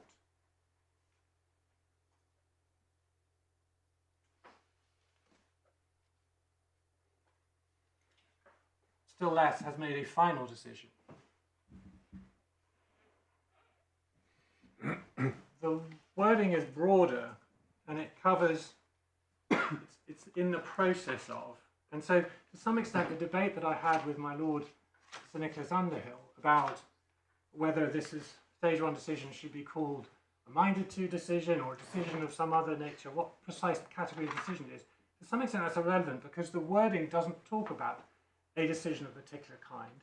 What it talks about is in the process of. And everyone, I think, agrees that there is a 2-stage process leading up to a deportation order in automatic deportation cases. If you've got past stage 1, you're in the process of making someone subject to... Possibly, when you're deciding whether to give a stage 1 notice, you're still in the process of making. Possibly, but I don't need to go that far. We don't need to go that far, but I was thinking about that last night. But one small correction to my learned friend. Nothing turns on this, but just so that you don't make a mistake. There's just a small detail I totally understanding my learned friend didn't pick up on, but he said that categories 1 and 2 hadn't changed since the beginning. They have changed, but not in a way that was material. And I don't need to take you to it, but the very first version, the 2015 version, talked about third country nationals in F. And then in E, so then the 2021 version changed third country nationals to individuals and added the words under the Immigration Act 1971. And that was a consequence of Brexit and the withdrawal agreement. Nothing turns on that, but I just wanted to make sure you understood that. So then we move on to the third category, which is who were subject to deportation proceedings but left the UK before those proceedings concluded. Now, I agree with my learned friend that proceedings here is not litigation, but the procedures that the Secretary of State follows which lead up to a deportation order. So it could be read as procedures rather than Yes. proceedings and be Yes. more helpful. Yes.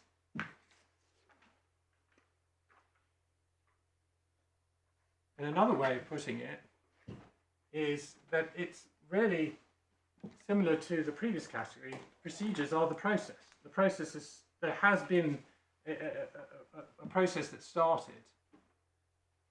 Now, what's different about this third category is that the past tense, who were subject to deportation proceedings. And the reason, my instructions are, the reasons why this was included is because it's to deal with a situation where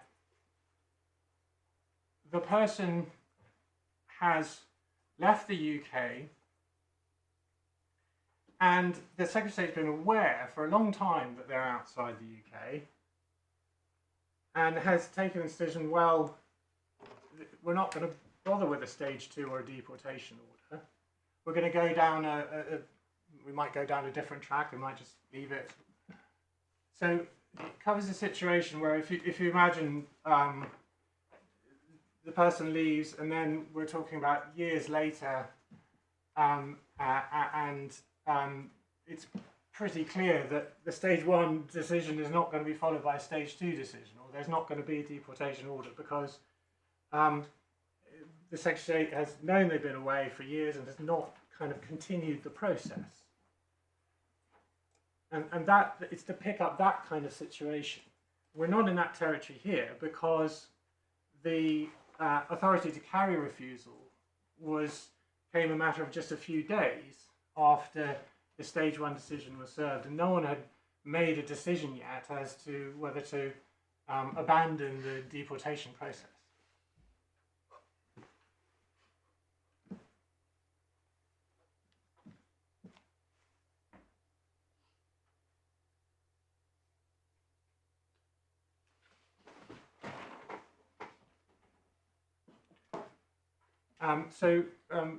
My lords, I can then turn on to the individual issues.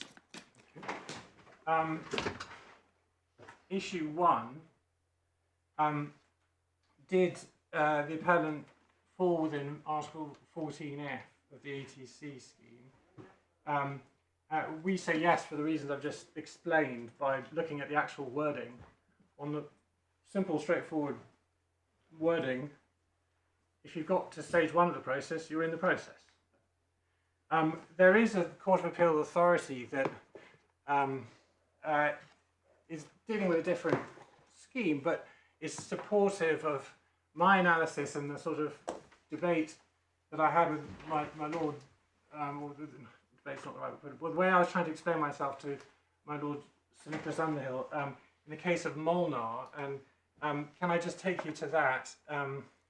It's a Court of Appeal judgment which has now, the Supreme Court's given permission to appeal just recently. But Tab is?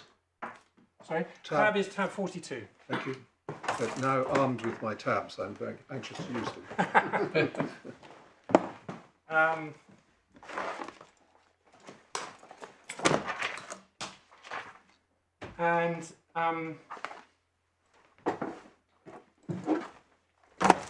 It's at page 975 that it begins.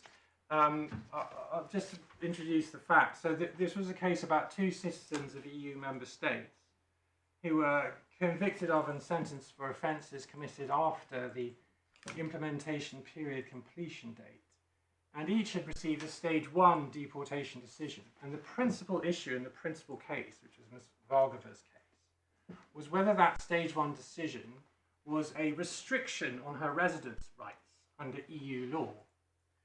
And the Secretary of State's position was that it wasn't, but the Court of Appeal rejected that submission.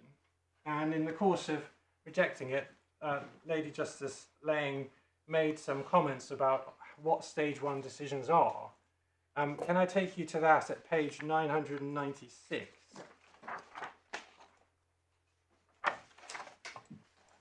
And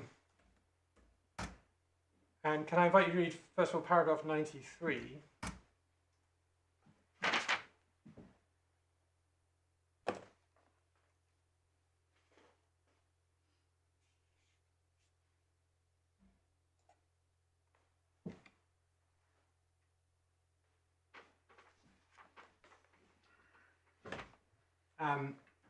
And then, when you've read that, the other paragraph to read, perhaps you don't need to read all of it, but paragraph 98. So just 93 and 98. Yes, those are the most important ones. And what 98 does, it explains what the decision 1, by the way, was a stage 1 decision. Explains what it was and distinguishes the case of AA, the judgment of Miss Justice Foster that you were taken to by my learned friend. I will just briefly address that case in due course. But effectively, Lady Justice Elizabeth Lang sees that case as turning on the particular statutory provisions that it was dealing with, which are about home detention, curfew, and so on. In summary, Lady Justice Elizabeth Lang found that stage 1 decisions are effectively notifications to an individual they would be deported unless they convince the Secretary of State that one of the exceptions applies. And if and insofar as it's necessary to go into a description of what that decision is, that, in my submission, supports our case, that the process had started. Just briefly, I'll deal with the case of AA, which is the tab of 41. Who's appealing in Molnar?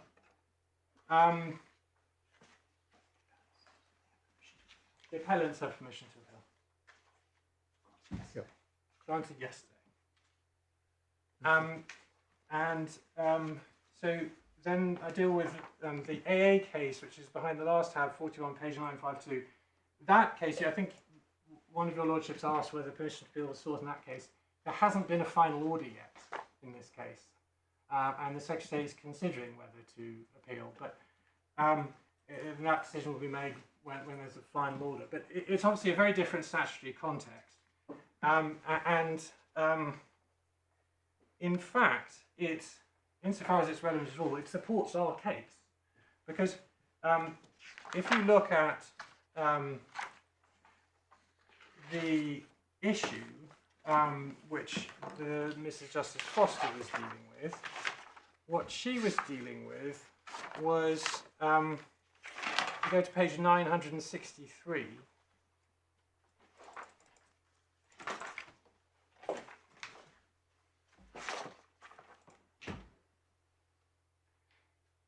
if you look at paragraph 52, around the middle of the page, around E, what she was looking at is, if there's a stage 1 decision, does that count as, if you look at A, around E, that the person is not just liable to detention, but has been notified of a decision to make a deportation order against it. So the issue for her is a stage 1 decision a notification of a decision to make a deportation order against him.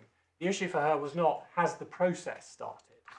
And actually, if you look at what she says about the process, it supports our case. The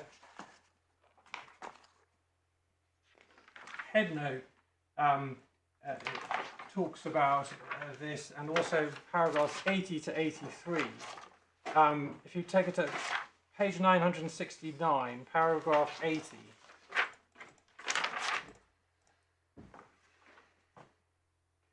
She describes, the last words of that paragraph 80, there being a two-stage process. And in paragraph 83, she talks again about a two-stage process for making deportation orders. So on her analysis, it's a two-stage process. If you got past stage one, you're in the process.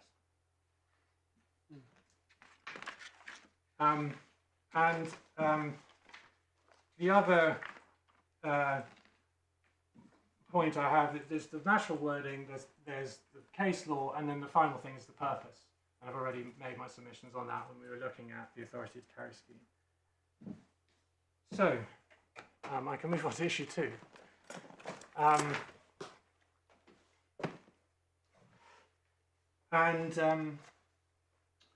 There are two answers. Just remind me, I've lost the will to live. What's issue 2? I'm sorry, my lord, I do that with a lot of judges. It's Article 8. Article 8, right, okay, yeah.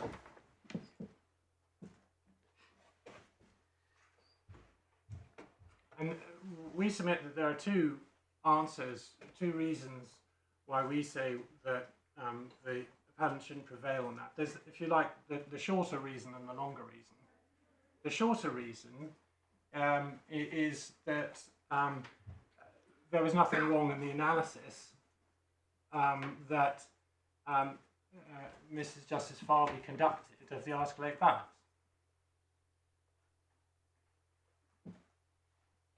The longer reason, for which I've got various obstacles I have to overcome to even sort of introduce to you, is that there's a jurisdiction. Before we leave that, we still have this concern, which is the procedural right, which is a separate part. It may be that when one comes to look at this case, one may say something's gone wrong with the ATC process, not just the actual decision. When you get to the exclusion decision, I don't know yet whether you will or will not persuade us that whatever went wrong with the ATC process wasn't corrected by the exclusion direction process. And if the exclusion direction process has gone wrong, then all of it goes, and perhaps we don't need to worry about Article 8. But if you fail to persuade us, or if you do persuade us that the exclusion thing was right, ultimately, or whatever happened with the ATC, there was a fresh decision which was fine, saying, look, as a matter of domestic law, we do not think this person should be granted the ability to come, then I do worry very much that we have a duty ourselves under Section 6 of the Human Rights Act to see whether Article 8 requires, as a matter of procedure, that he be allowed back in for the outcome of his process, his human rights appeal. I know you say we shouldn't do it, and I know you say the FTT should do it, but I'm just letting you know that I don't know whether I think that yet. I don't know one way or the other. So it's just that you know what might be going through my mind at some suitable stage. I'm grateful for you to explaining that to me. I think you have my submission, which is that the Article 8 issue that was before Mrs. Justice Farby and is before this court is whether the authority to carry refusal violated Article 8 rights. And all other Article 8 arguments about what happened afterwards, about the exclusion decision and the fact that any appeal has to be outside the UK, those are all properly matters for the appeal, which is squarely targeting the exclusion direction. And it would have been wrong for Mrs. Justice Farby to have brought them into the equation of considering whether the authority to carry refusal was violation of Article 8 rights. Is there some unsatisfactory quality in it all being broken up in this way? Not really. There's always a risk when one salami slices these decisions that somebody is either too late to challenge something that has just happened and too early to challenge something that is down the line. And so in a sense one loses sight of the wood for the trees. And I endorse with respect to what my lord has said about proper pleading, but in my submission, I recognise that sort of general issue, but in this case, it's actually the design, and it's a good thing. The design is the authority to carry refusal has a very limited impact. It doesn't affect your immigration status. well, I mean, it doesn't. It doesn't. That I mean, if the reality of the situation is he could have applied, he could have bought tickets every day of the year, and unless one of them got through, it was going to be the same answer. He wasn't going to get permission. So it in effect, although you say you put it as if it was just temporary, it was just that flight. That's not what it is. Well, in reality. It's not just that flight in the sense that it will stay in place until a sort of decision is taken on immigration. But that's not. I mean, rights. that may be how you characterise it, but actually, it was just that flight, wasn't it? Well, yes, but I mean, it was Sun Air, yes, flight number whatever. it was. Do just not carry him on that flight, isn't that? That's what's said. That's absolutely right. But I accept that there are some sort of consequences that I can see you might want to take into account, which is probably going to be refused the next flight too. Exactly. So in effect, what it is, I'm sorry to speak over you, but in a sense, what the just that flight is, it's just that flight and every other flight incoming to the UK, of which we managed to get notice.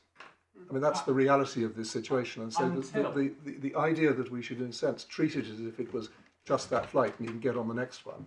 But I is unreal. don't put it like that. I put it like it's just that flight and everyone until a decision is made on. But what you're doing in the meantime, and I appreciate that one might say that the first 3 months of this period of time before the exclusion direction were, I put this crudely, down to you, and a large part of the next 6 months were down to him.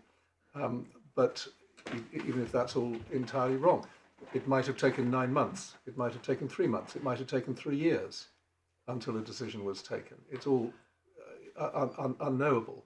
And during that time, you have somebody who has indefinite leave to remain, which includes leave to enter, which has been cut across by this administrative measure. I mean, to treat it as being just that flight and temporary is really not to face up, isn't it, to the power. It's clearly a power that's needed. I don't agree that it's not to face up to the power. It is temporary. It is temporary till the decision. It so happens in this case it took far longer than one would normally expect for those combined reasons you mentioned. But whether or not there's been a violation of convention rights can't be judged with hindsight. It has to be judged based on what was known at the time of the authority to carry refusal, assuming Article 8 is engaged. And so the fact that it now transpires that 9 months to make a decision just can't be the basis on which to judge the authority to carry refusal decision itself. Understand. On that shorter answer and the question of Schwidler, ultimately the decision for you is whether Mrs. Justice Farby was wrong. But even doing what you still say, it looks as if Mrs. Justice Farby didn't have the procedural issue, and maybe we have to decide even to make it on that day, given that he had no notice of everything, is a breach of Article 8 procedural right, even if we limit it to that. We might have to do that because she just hasn't dealt with it. Well, she hasn't dealt with it because it wasn't raised before her because there was a... That's not right, it's sorry. So procedural rights were... Yeah, I think the procedural rights were... I just can't see them in the judgment, and I might have missed it in the judgment, but I didn't see it in the judgment. Right, okay. Well, I stand corrected.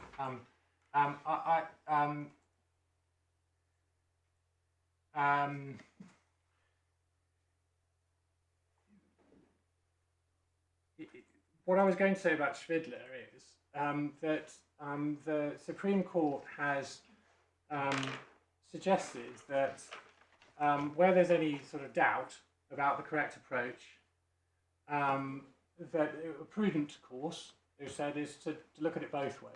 To look at it in terms of review and for the what they call intermediate appellate court to also, if they think it's even possibly going to be one of those cases where it should make its own mind up, should also exercise its own mind on the matter of whether there's been a breach or whether it was disproportionate.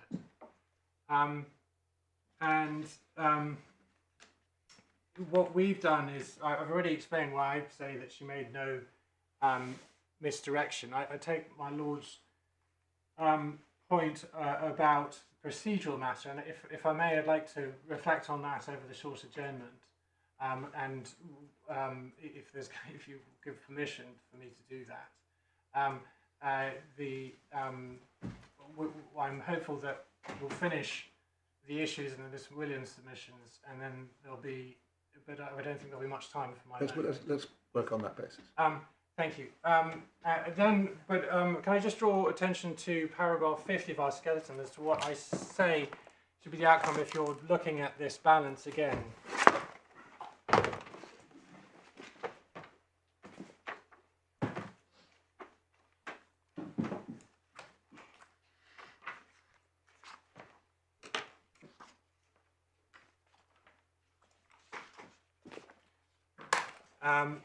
So this is where we've made the points. Sorry, where are you going? Paragraph 50 of our skeleton argument.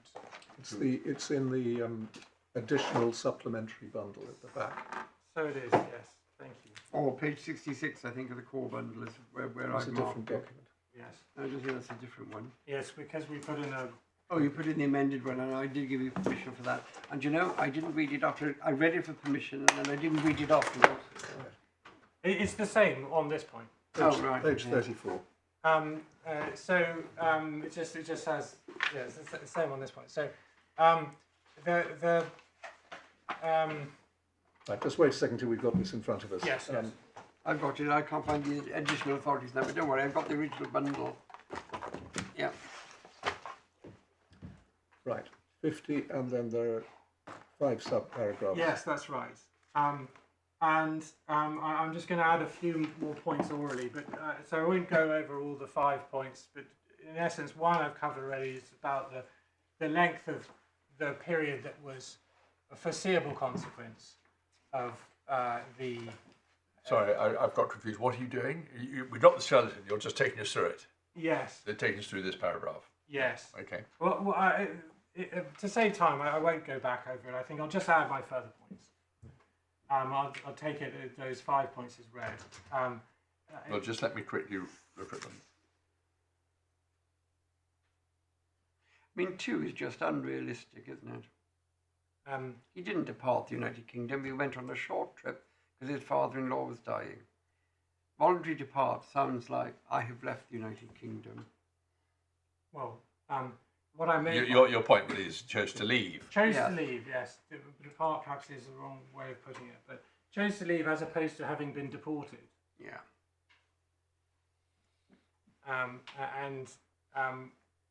But this is highly debatable, isn't it? I mean, the oddity about his case, it's not all the Secretary of State's fault, it's the prison service's fault, no doubt, but that he, we honestly don't know what was going through his mind. No. But the fact is, he'd been out of prison for 4 years and nobody had done anything. That's all true. But if you were to go to an immigration lawyer as a foreign criminal and said, well, nothing's happened to me in the last few years. If I go abroad, is there a risk I might not be let back in? Then the proper competent advice would be, yes, there is that risk. But he'd gone to an even better source of advice. He'd gone to the Home Office a few months earlier, and they hadn't said to him, my goodness me, this is shocking. What they'd done was given him his biometric thing. That's I mean, true. why not? He's gone to the Home Office, he's got the biometrics. Why on earth should he think, oh, well, they don't like me? Well, I'm not sure there's a link between those two things. no, I don't think but there if is. he's got the the Home biometric Secretary might have been thing- perfectly content that he departed. Yes, Absolutely, but I'm not sure that went featured in anyone's mind when they were just providing the biometrics. It's not. I mean, no one suggested that he was sort of somehow lured or duped into it. I don't think. What exactly did happen when he went to the Home Office? Why did he go and what did he get? Because he already had indefinite leave to remain. So what was he going to the Home Office for? I think to get a biometric document. And what is that biometric document for? What is it? I think I probably should take instructions. Or I think there are various. What have you used this for? So they can get back into the UK. I thought that's what it was, like an electronic visa, but I don't know. Is it only the function to allow you back into the UK? Yes, because he's got Maybe a he's sort of got start Passport, passport. he doesn't need it to get out. Well, I'm hesitant to sort of try to answer that because certainly one purpose might be for immigration purposes, but there may be other purposes such as proving a right to work. Yes, all right. Well, you've been gamely trying to move on from Yeah. the 5 points, Yes. so we'll let you do that. Yes, thank you. And so the additional sort of points I wanted to make orally was that at the time of the refusal decision, he was with his wife. And so the effect was not necessarily to separate him, not in fact to separate him from his wife, because she chose to stay with him, not to get on the plane.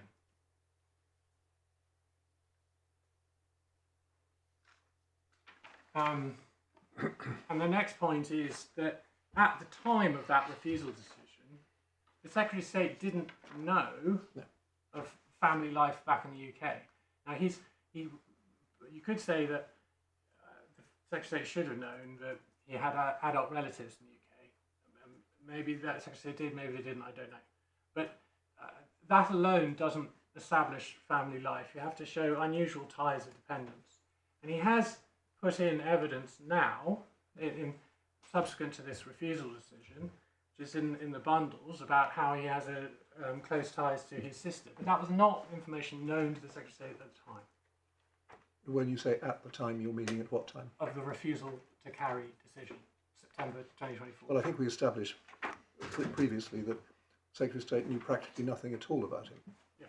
And the only thing that he knew was known was his conviction. I understood Mr. Butler say, and I didn't challenge him at the time, I understood him to be submitting that exactly what the Secretary of State knew or didn't know didn't matter in terms of whether there was a breach of Article 8. Yes, but I don't accept that. Whether it's a positive obligation or an interference, it can't be that the Secretary of State's decision is judged on the basis of information that she didn't know. But we don't actually know what she knew, do we? You don't have any evidence about what we know or don't know. We've got some documents on the file that you've exhibited, but part of the problem is you haven't told us anything. Well, the only evidence that has come to the Secretary of State from this appellant about his relationship with his sister, and what he says brings it into the category of family life, even though they're adult siblings. That evidence came after the decision. That's my point.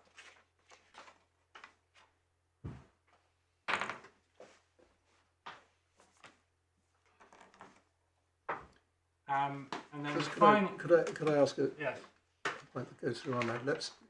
The evidence that was filed by the appellant was that he never got round to applying for British citizenship because he wasn't a great traveller and didn't see the need. On an application for citizenship, with a declaration in relation to his criminal history, one would presume that is a matter that would be taken into account in relation to the grant of citizenship. yes. Though trying to remember the form of words, a good character, I think. He's got, the Secretary must be satisfied he's a good character. Yes. It's one of the requirements he must meet. Yes, to be granted British citizenship, and so criminal offending is one reason for saying someone isn't a good character. Yes. All right, thank you. And the final point I wanted to add, already, insofar as it's not spelt out in these 5 points here, is the point I made earlier when going through the scheme and why it operates as it does. It is in the public interest, both in safety terms and also cost terms, to use exclusion where that can be used because someone's outside the country rather than deportation. All the costs, risks and so on that go with deportation. If someone has left the UK, you can save those risks and save those costs. And so it's if someone has left the UK, then it is generally in the public interest to hold the ring, as it were, not let them back in until you've made a decision about where the balance between their interests and the Is this? I mean, I would quite appreciate the advantages of what I might broadly call convenience and economy, but the purpose of the scheme is to prevent individuals travelling to or from the UK, and that is necessary in the public interest. Are you able to put the fact that it's convenient not to have to go through the processes of deportation that exist when somebody's in the jurisdiction? Are you entitled to pray those in aid as being necessary in the public interest? Yes. Or is it just convenient? They go well beyond mere convenience. It's about protecting the public from someone who Parliament has said their presence in the UK is not conducive to the public good. Well, I understand that applies to issues to do with public safety. Yes. That's not the point of my question, but I mean, if this was necessary in the public interest, then it's remarkable that we have all this rigmarole of appeals and access to independent courts. I mean, if going through the process of deporting somebody is, I mean, of course, it's extremely burdensome for the state, but I'm just wondering whether it falls within the purpose of this scheme, which is what you're persuading us of. And I have to say, in hearing you make that submission, that seems like a very slippery slope. Of course it's convenient. Of course it's cheaper. But is that what the scheme was set up for? If it had just said you can keep out anybody where you consider it in the public interest, that's one thing. But is it necessary in the public interest is what the purpose of the scheme is. Well, the most important point by far is protecting the public from their presence in the UK Yes. while a balanced decision is taken. And that might take weeks, it might take months. But that is the reason why this authority to carry scheme operates when the Secretary is in the process of doing things. Exactly. Necessary in the public interest is very similar to the wording in the Qualified Convention Rights, Article 8.2 and so on. And I do think, Yes, but you can't break somebody's human rights just because it's convenient. No, you can't. That's why I'm pushing back at this particular submission. I'm not suggesting that. But I am, I think, entitled to point out when looking at the public interest balance, the factors include not just protecting the public, but also the savings to the public purse. But where do you get that from any of the textual material that we've been shown about this scheme? I mean, if Parliament had been told that the purpose of this scheme is simply to save us all a lot of trouble. Well, it's not simply that. As I said, the primary purpose is... No, but where is it there at all? Well, I don't know if it is there at all. I'm just applying the words which are there, which are necessary in the public interest and pointing to a facet of the public interest. And my lords will accept that submission or not. Thank you. But on the more substantial part of your submission. You've been talking in terms of protecting the public, but I didn't previously understand your thinking specifically in terms of risk, so that it's only someone who is going to commit a crime, perhaps a crime of violence or has serious social consequences. The domestic case law, but I think it's entirely consistent with the ECHR, is that it's not, there's also the question of maintaining public confidence in the system, which broadly speaking means the public don't think it's right that people who have broken our criminal laws in a serious way should be allowed to stay here if they're not British nationals. And that is a quite independent point from saying, and we're at risk of them coming and burning down our houses or stealing from our banks or whatever it may be. It is. I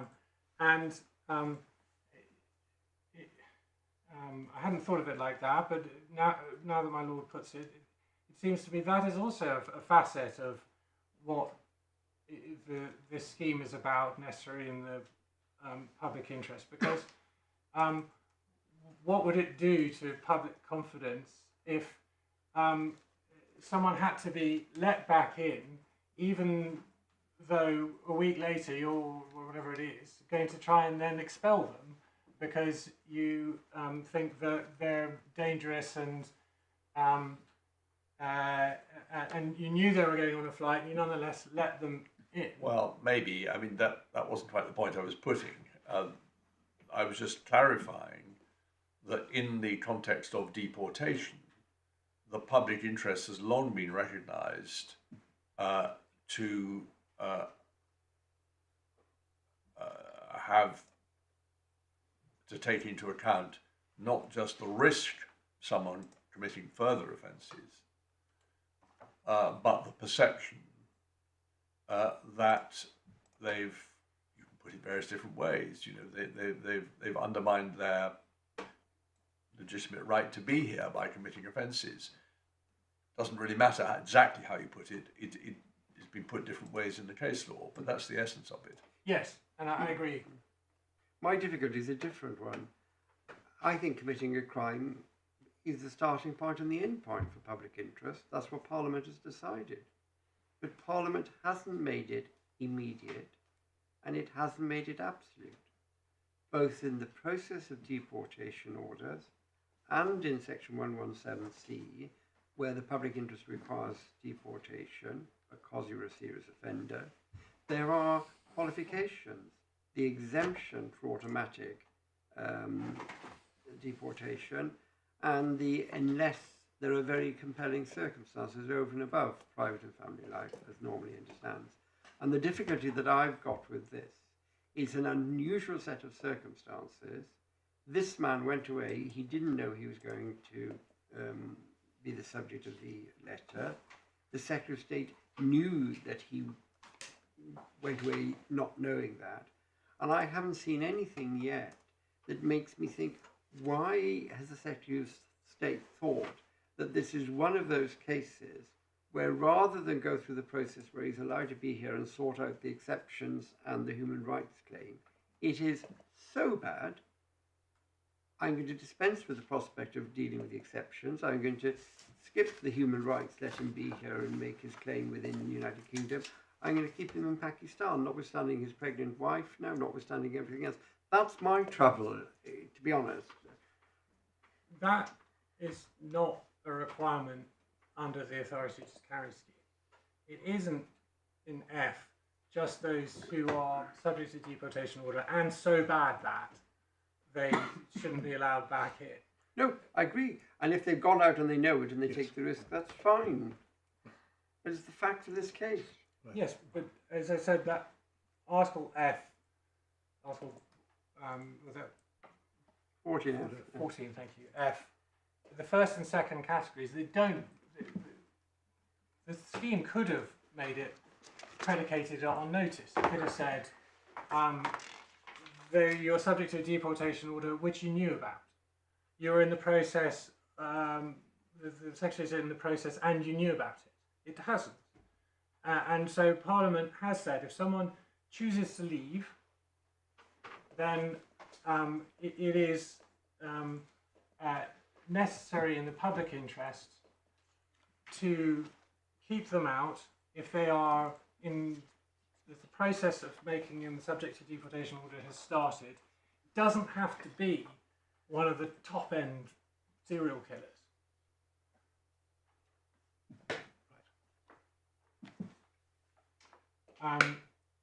Most of my learned friend submissions are under Article 8. They're really things that no doubt he or whoever's representing the appellant will run in the exclusion. Things about the colossal interference, never meeting the daughter. These are all things that are consequences of the exclusion direction and what followed from that. And they're not properly brought into the equation when one's looking at Article 8, balance of the refusal to carry. So, can I come to the longer answer? The respondent's notice. Yes. The two obstacles I have to overcome. If I deal firstly with the lateness, the respondent's notice contains an explanation of the lateness. It's a reference to instructing leading counsel, and what that's its page 8 of the extra supplementary bundle. But what that effectively means is that there was a change of counsel. The case was listed for a certain date. First counsel couldn't do. I was instructed. I was aware of this point being taken in other cases, and I took instructions on whether we should take it, and the decision was taken to take it here. So that's the explanation, such as it's worth. Now, in terms of the prejudice, in my submission, there was no material prejudice because my learned friends have been able to address this and deal with it. That's not the test. Firstly, is the breach significant? There's Court of Appeal authority on this. Is the breach significant? Secondly, is there an adequate reason? And thirdly, all the circumstances of the case in which we say prejudice may be one. That's correct. And we have in the bundle one of these Court of Appeal authorities on it, which is behind tab 24.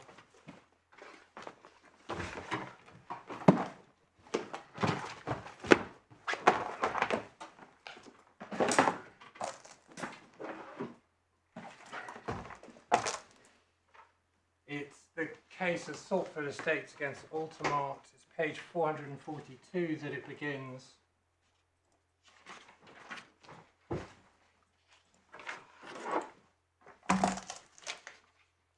What had happened in this case was that the respondent had filed the respondent's notice 36 days late. And that was described as a considerable delay, but not serious or significant. And can I just invite you to read paragraphs 22 and 23 on page 440. How many days late? 36. 36.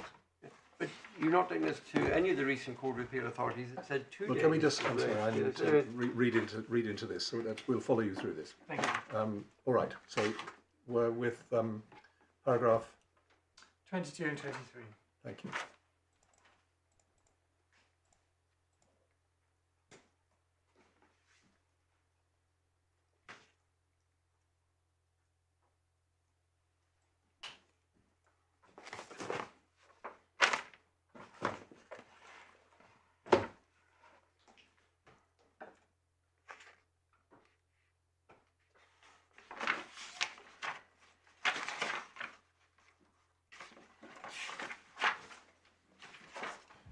Thank you. So, whether or not the delay in this case is described as seriously significant, I do rely on this for the third stage, which is balancing the matters and around looking at the interests of justice and bearing in mind that this is a pure point of law that the appellants have responded to.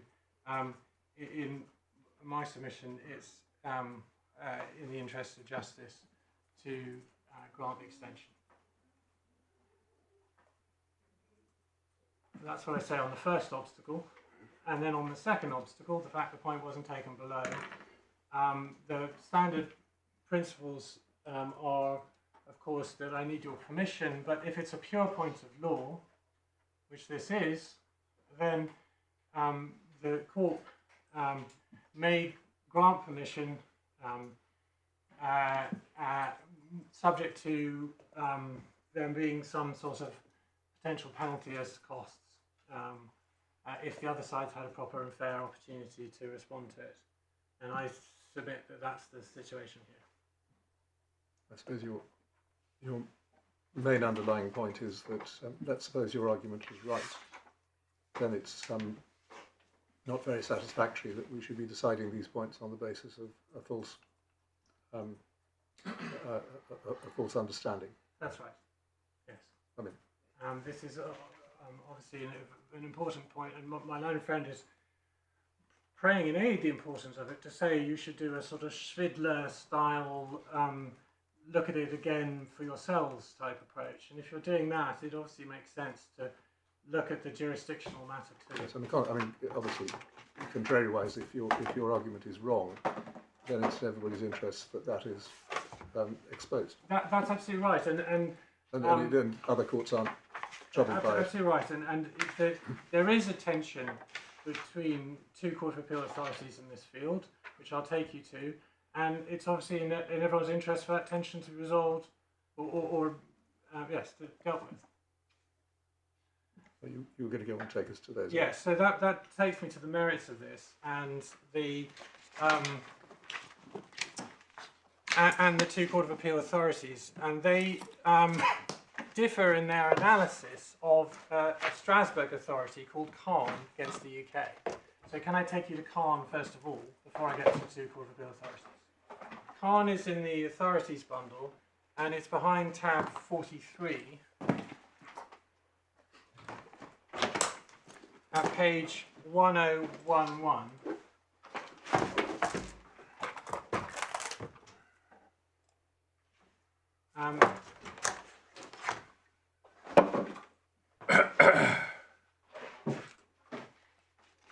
The facts of this case were that this was the applicant in this case had leave to remain in the UK. It was then given notice of an intention to deport him for involvement in terrorist-related activity. And before that was carried out, he left voluntarily to return to Pakistan, which is his country of origin, and the notice of intention was withdrawn. So instead, his leave to remain was cancelled. And then he appealed to SIAC against the cancellation of his leave to remain, and he said that he was at risk of Article 3 mistreatment in Pakistan. He also raised other articles of the convention.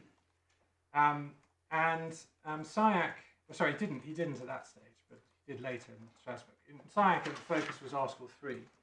SIAC held that was outside the jurisdiction, and the Court of Appeal refused permission to appeal, and then it went to Strasbourg. So if we then turn to paragraphs 24 on page 1017, the Strasbourg Court began by looking at the complaints under Articles 2, 3, 5 and 6, which were the principal complaints, and they referred to the well-established jurisprudence about how the jurisdiction of the ECHR is territorial. And you see that paragraph 25, it's primarily territorial. They said none of the exceptions to territorial jurisdiction apply in this case. And then can I just invite you to read paragraph 27 for what they said about how Article 8 can sometimes be an exception to that.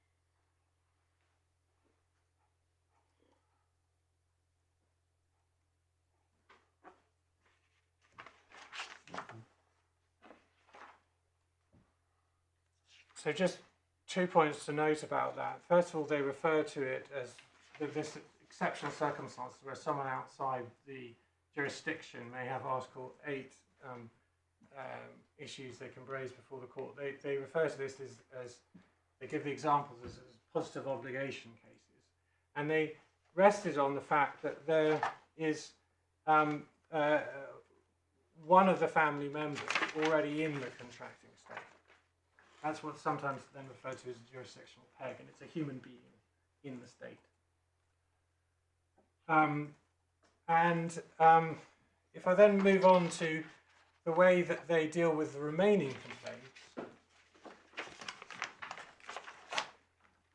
what they say at paragraph 30 is important, and it's overlooked in the later case I'll take you to, because it's very important that it starts with the words insofar as.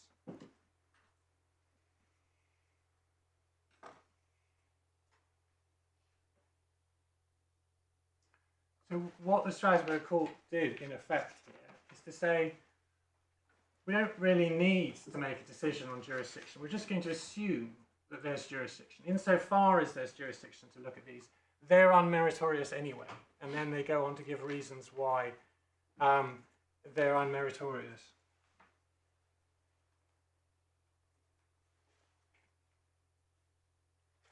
Manifestly ill-founded, as they put it.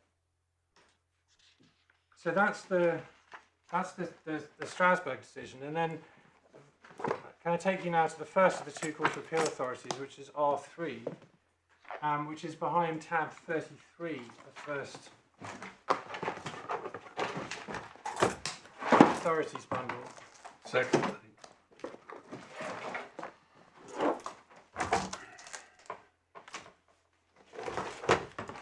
Page 667 it begins.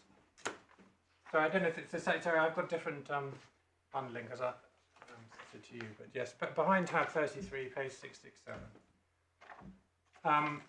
And it was an appeal against the deprivation of British citizenship. The fact was that R3 was born in London, but he was a dual national, with Pakistani and British citizenship prior to the deprivation. He had children in the United Kingdom. He was separated from their mother, and he voluntarily left the UK, left his children behind, and travelled to Syria. So he undoubtedly had a family life in the UK with his children. The fact that he left them to go to Syria wouldn't have extinguished that family life, and very certainly would have a private life in the UK. Now, one of the issues in the appeal was whether the deprivation decision breached his rights under Article 8. The Court of Appeal, the judgment is from Lady Justice Elizabeth Lang, found that the issue is outside the jurisdiction. If you look at page 669, paragraph 9.1, a finding, and this was finding in relation to the jurisdiction of Article 8, was that A was not within the jurisdiction of the United Kingdom when the decision was made, and Article 8 did not therefore apply.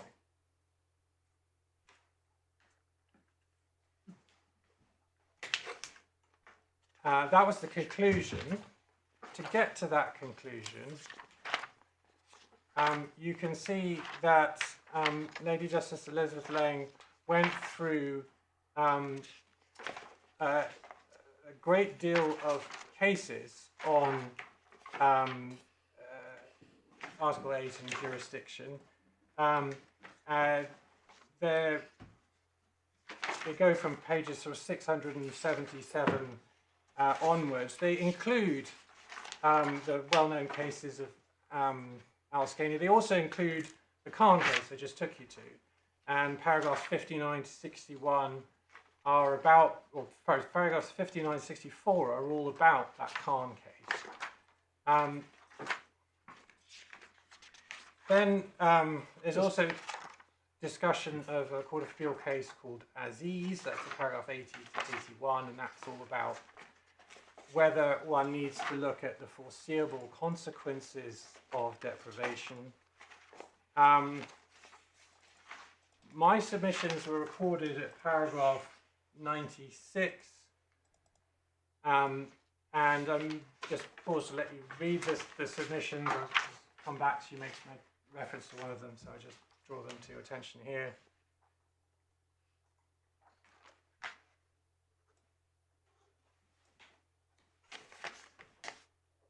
And then the discussion as to jurisdiction begins at paragraph 102.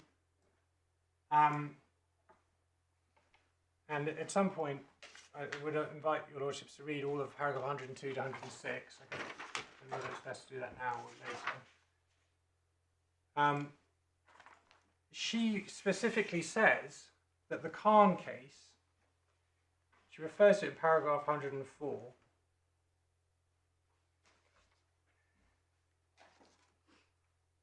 that the reasoning in that case supports a conclusion. She agreed with what Justice Burnett had said about the Khan case, and it's supporting a conclusion as to jurisdiction.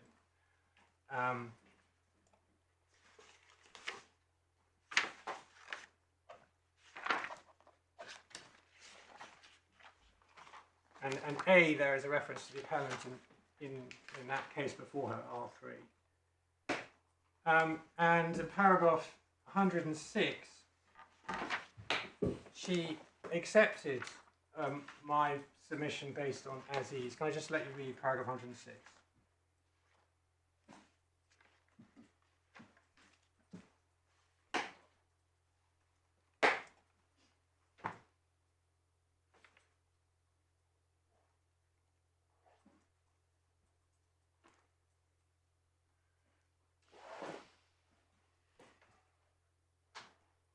So her reasoning was the mere fact you may have family in the UK does not in itself provide a jurisdictional peg if you're outside the UK for an Article 8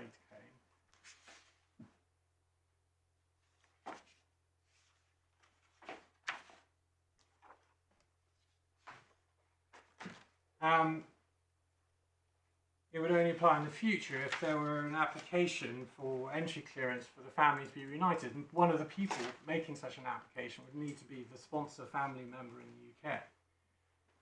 As I understand it, yeah, he was away for 4 years.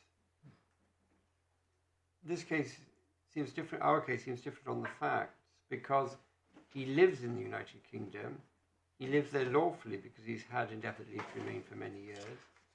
His wife lives in the United Kingdom, although she happened to be on holiday with him in Pakistan at the time.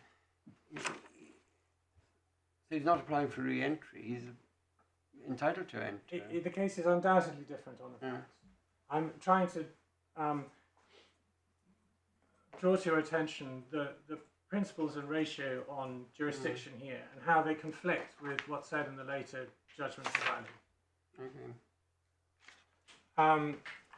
Could you just specify, looking at the response, could you just specify as crisply as you can what is the proposition that you're seeking to maintain with reference to these authorities?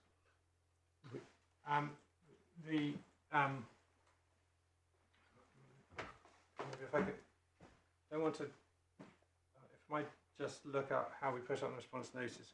It's at page 4 of your supplementary bundle.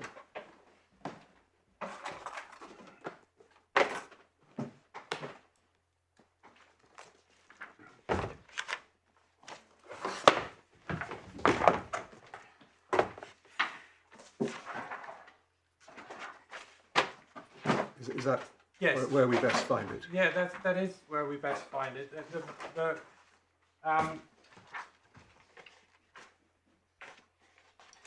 It's really a submission that the ATC scheme, by its nature, falls outside the convention.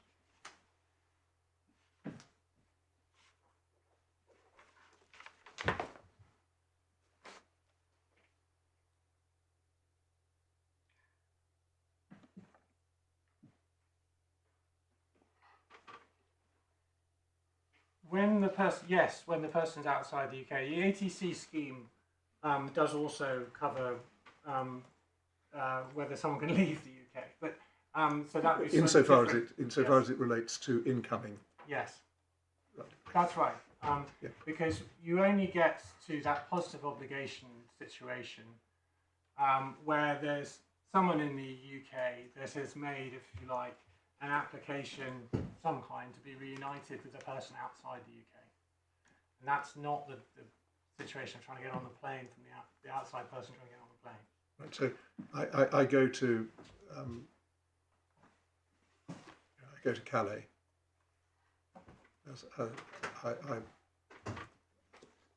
I lose any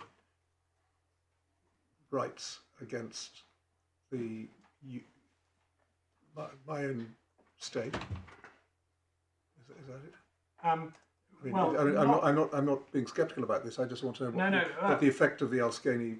The effect of it is that there may be a positive obligation on the state to let you back in, but that positive obligation doesn't require you to be let on the first flight that you want to get on. It may require an application from someone in the UK saying, my family member is outside, please let him back in, or supporting an application that you be let back in. But you've got the right to come here. He's got indefinite leave to remain.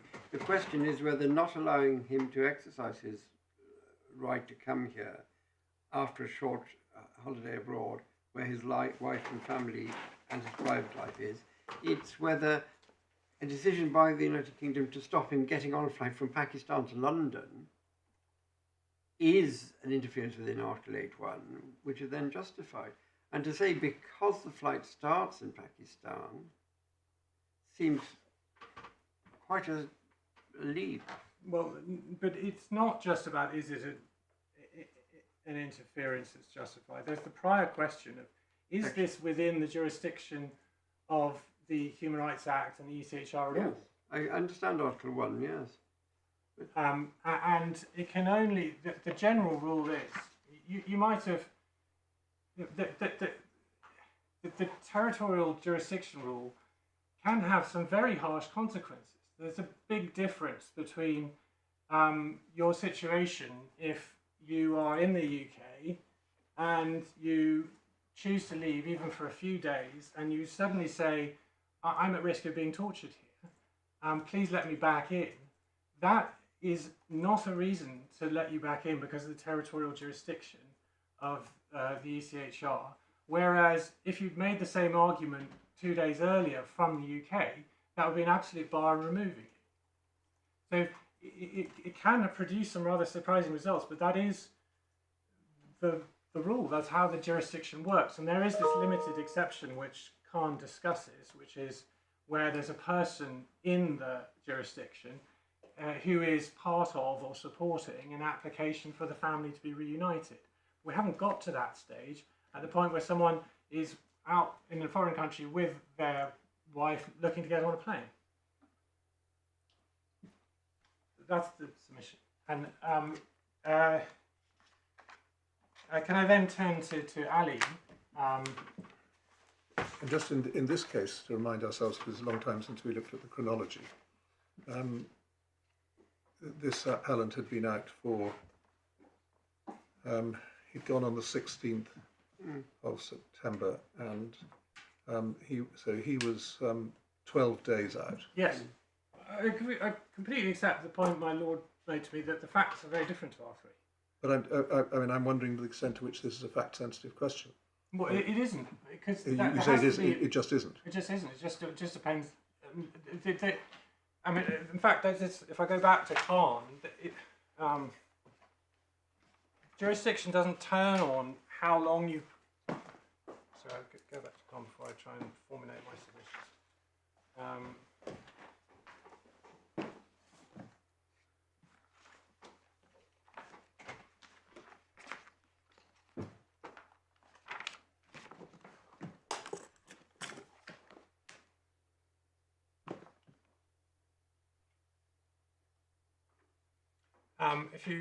It's not quite the point I was going to make. Page 1017, paragraph 26.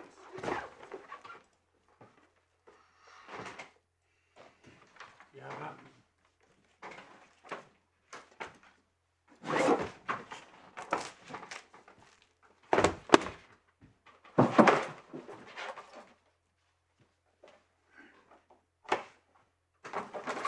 Paragraph 26. Paragraph 26.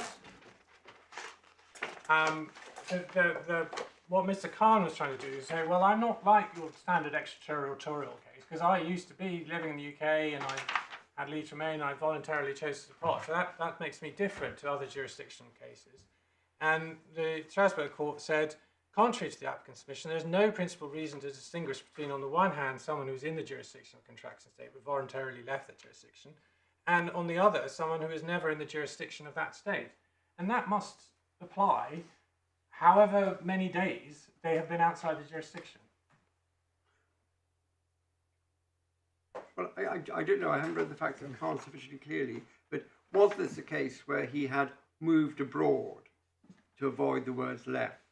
I.e., he had decided to relocate his centre of interest from the United Kingdom to Syria, and that's why he'd been there for 4 years. I can't remember how long you've been there, but it's certainly not. It wasn't just a sort of holiday going to see the father-in-law type situation. Yeah. What had happened was he was being subject to deportation proceedings, and he decided, well, I don't really want to be deported, so I'll go to Pakistan. And then once he was there, he sort of said, well, actually, I'm at lots of risk here. I need to come back.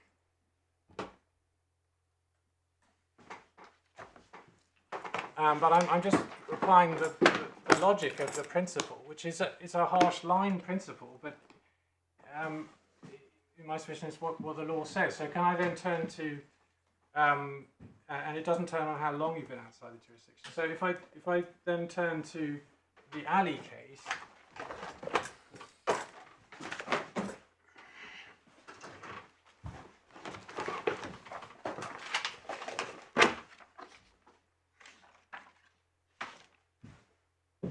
Another way of thinking about this is he's a resident in the UK, he's in the United Kingdom, that's why he's within the jurisdiction, and it's only chance that he's outside and the particular rights of this UK resident that you're dealing with is the right to fly from Pakistan to England.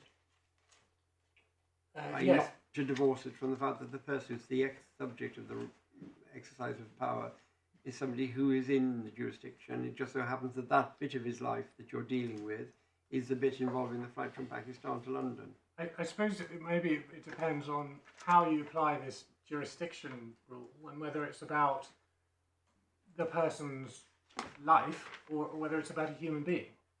The Strasbourg cases look at it in terms of human being. There is a human being in the member state who is saying, please let my family member come back in.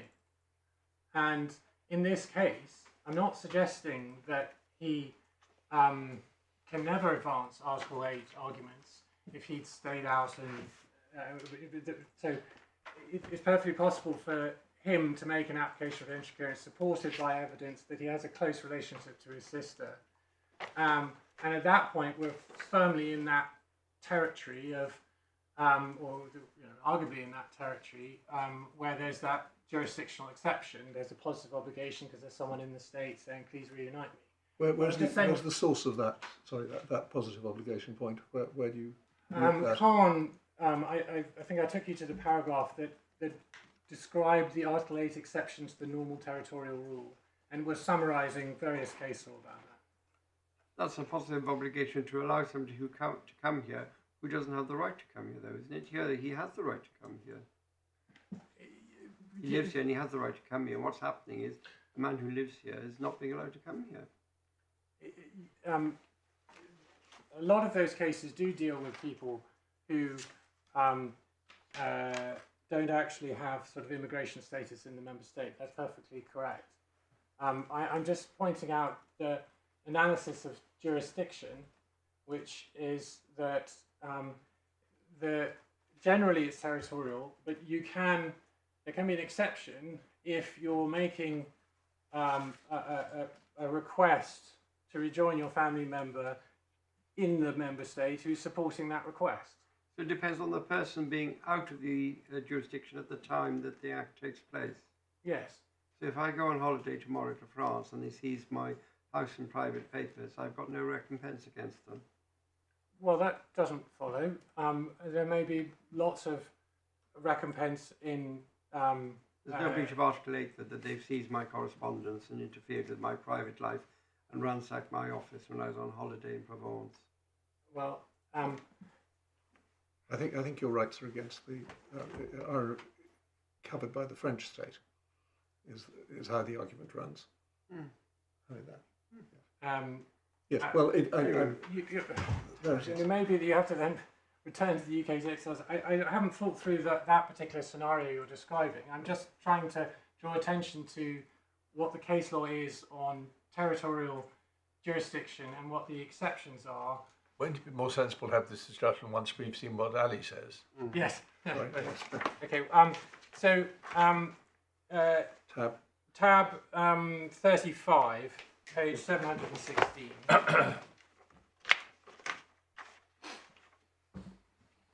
And my learned friend described the facts. I don't know if it's helpful to recap them, but this was someone who had indefinite leave to remain. He left the UK, intended return, but he couldn't find his travel document, and the Home Office had messed up and didn't have some sort of record of his immigration status. So that as a result of that he was kept outside the UK for 10 years, and then he applied for entry clearance and was refused. Now,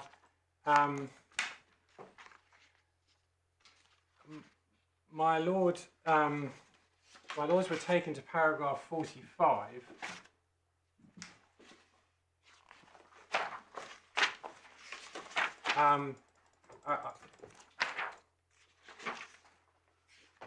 The focus in that case was very much on the cases of Abbas and Singh, which you find those discussions from paragraphs 31 and following.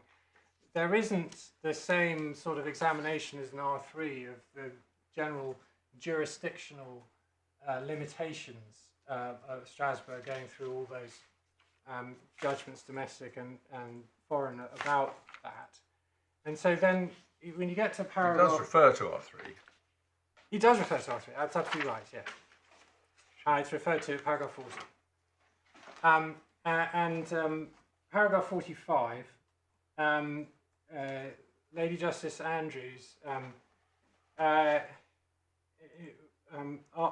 a question. My learned friend took you to this, but she makes the point that if you're trying to remove someone from the jurisdiction, there's no question that they can rely on private life rights. And then she says, ask this question, why then in principle should it not be engaged if the state is refusing such a person re-entry? At least if when they left they had no intention of leaving permanently, and exercise the very same right of immigration control. I can find no principled justification for the proposition that a settled migrant can complain about the interference with his private life within the UK if his leave is curtailed while he's still physically in the UK, but not if he's curtailed when he goes abroad on holiday or to visit relatives. So very much the point that I'm discussing with you, but what she doesn't, the principal justification is the jurisdictional limits of Strasbourg. Well, too late. I mean, this is ratio. Yes, 47. Well, you may say she's wrong and she hasn't understood Khan right. Tough. Well, You're stuck with it. Not necessarily, because as I understand under Young and Bristol Airplane, where there are two conflicting authorities of this court, you have the right to choose between them. What's the conflicting authority? Well, the conflicting authorities are three. And That's not...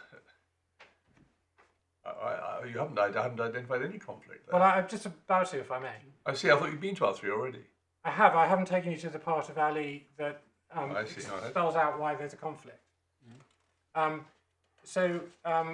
What happens is, paragraph 46, there's a discussion of Khan, and then Lady Justice Andrews draws this conclusion at the end of paragraph 46 and the start of 47. One does not reach the stage of assessing proportionality under Article 8 unless the rights in question are sufficiently engaged. So Khan, she thinks, provides a complete answer to the jurisdictional objection. And So she's come to an irreconcilable conclusion as to the significance of Khan, irreconcilable with what Lady Justice Elizabeth Lane said about Khan. Where? I don't see where in R3 Lady Justice Elizabeth Lane said something different. She said It that took us Khan, to half an hour ago, and it stirs the passage that's different.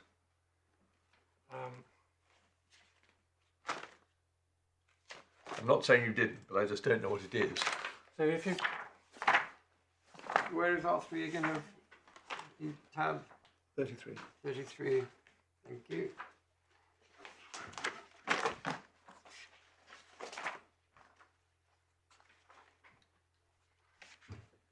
paragraph 104,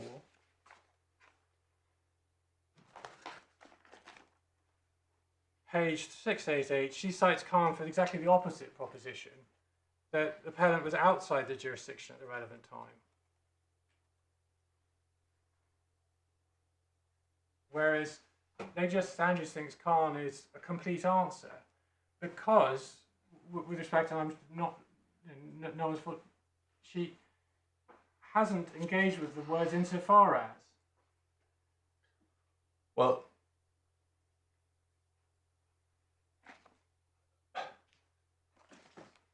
you're only getting to Young and Bristol Airplane if there is a difference between R3 and a clear difference between what is said in Ali and what is said in R3. And I'm probably just being stupid, but I haven't seen where the difference is, why they are in conflict. Well, She clearly didn't think they were. She referred to R3 and yeah, the two differences are, the first one is the first sentence of paragraph 47, what Khan decides and what it doesn't. Lady Justice Elizabeth Lang sees Khan as supporting her conclusion that as to jurisdiction and the narrow limits. yes, but on a very different set of facts. And Lady Justice Andrews sees it as a complete answer because she has assumed that the fact that proportionality is discussed means a conclusion has been reached, that it was within the jurisdiction. In fact, in Khan, that conclusion was never reached. It was insofar as it was will assume jurisdiction. Yes. The second inconsistency is that the second sentence of paragraph 47. If someone is a settled migrant, then the actions of the state in removing them, cancelling their leave to remain, or refusing them leave to re-enter, all have an impact on their established private life within the territory of the state, which is sufficient for the purposes of Article 1. Now, that is irreconcilable with the conclusion of R3, because, okay, this is a discussion of cancelling leave to remain, but depriving someone of British citizenship is very much in the same category of decisions which have an impact on established private life within the state. The conclusion in R3 is just simply having an impact on private life in the state is not enough to bring it within the jurisdiction of Article 1. Can I just remember, or be reminded, R3, the people in R3, they were not British citizens, were they? They were not living in the United Kingdom. They were British citizens, they were deprived of them. So they were British citizens, they were not living in the United Kingdom. And the fact was, depriving of British citizenship was going to mean that he couldn't go back to see his children. Because, of course, that wasn't the immediate consequence, because he could then apply for entry clearance. But in reality, he was going to be refused entry clearance. But that was something that was to be dealt with later. So they took away the legal status that allowed him to come in, and you say this is the same here because they are doing something similar to affecting his ability to enjoy his legal status. If he's outside the United Kingdom, then you can do that. If he's outside the United Kingdom, then it's outside the jurisdiction, unless we're in that limited But exception. isn't it on the jurisdictional peg situation? But Lady Justice Elizabeth Lane seems to accept there would be jurisdiction if there had been an application for entry clearance which had been refused. Yes, that's right, because what provides a jurisdictional peg is an application from someone in the state or supported by someone in the state. So your position is that's wrong? So my position Is is because- Justice Elizabeth Lang was right. And Lady Justice Andrews is wrong. Yes, But this is an unappealed correct. decision Correct. from 2024, and the wrongness of it is you say that it's based upon situating jurisdiction by reference to where the rights might exist rather than where the person is. Correct. Thank you.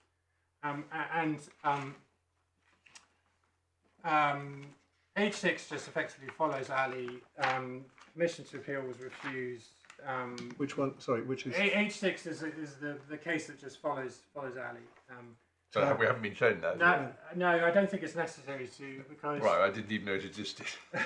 it's behind, just for your note, it's tab 36, page 733. So, It's a SIAC decision, and I made submissions that was about exclusion, and I made submissions that exclusion was outside the jurisdiction, and SIAC rejected my attempts to distinguish Ali and consider themselves bound by Ali. yeah, so, what? And you made the very submission you made now that Ali was inconsistent with R3 and they had to choose between them. Actually, no. I made a slightly different submission. I made a submission that Ali could be distinguished, and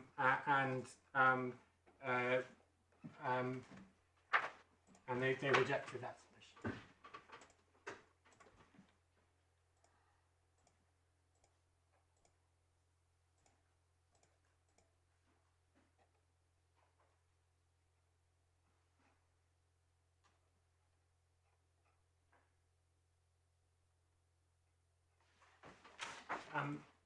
My lords, I realise we're just before one. That's actually dealt with all I wanted to say on issue 2. Issue 3, I thought was almost sort of agreed between us, but then there's the point raised by my lord that I would like to reflect on over a short adjournment and come back to. And issue 4 is for my learned junior, who I'll invite up to the front row if that's. At some stage, I really hope you're going to talk us through the reasoning behind the exclusion direction, so we understand how that was reached or what evidence we've got about the reasons for it. I can endeavour to get the. We've got them. We've got them, have you? Okay, right. Well, maybe we could pass up copies before the short adjournment, and I do caveat that with the point that this is the exclusion decision is the target of the appeal, and the exclusion. The challenge to the exclusion decision before you, sorry, it's the subject of the FTT appeal. What is in issue before you about this are called issue 3, which I'm going to come back to, and also issue 4, which is this question of is it prerogative powered, statutory powered. Right. So we're looking at the statement of lawyer Mr. Hilton, which which exhibits the ministerial submission. Yeah. Does it do anything else? That's the first time I've seen it. Don't know. All right. A couple of emails. Good. Thank you. All right. 2 o'clock. Thank you very much. Court arrived able.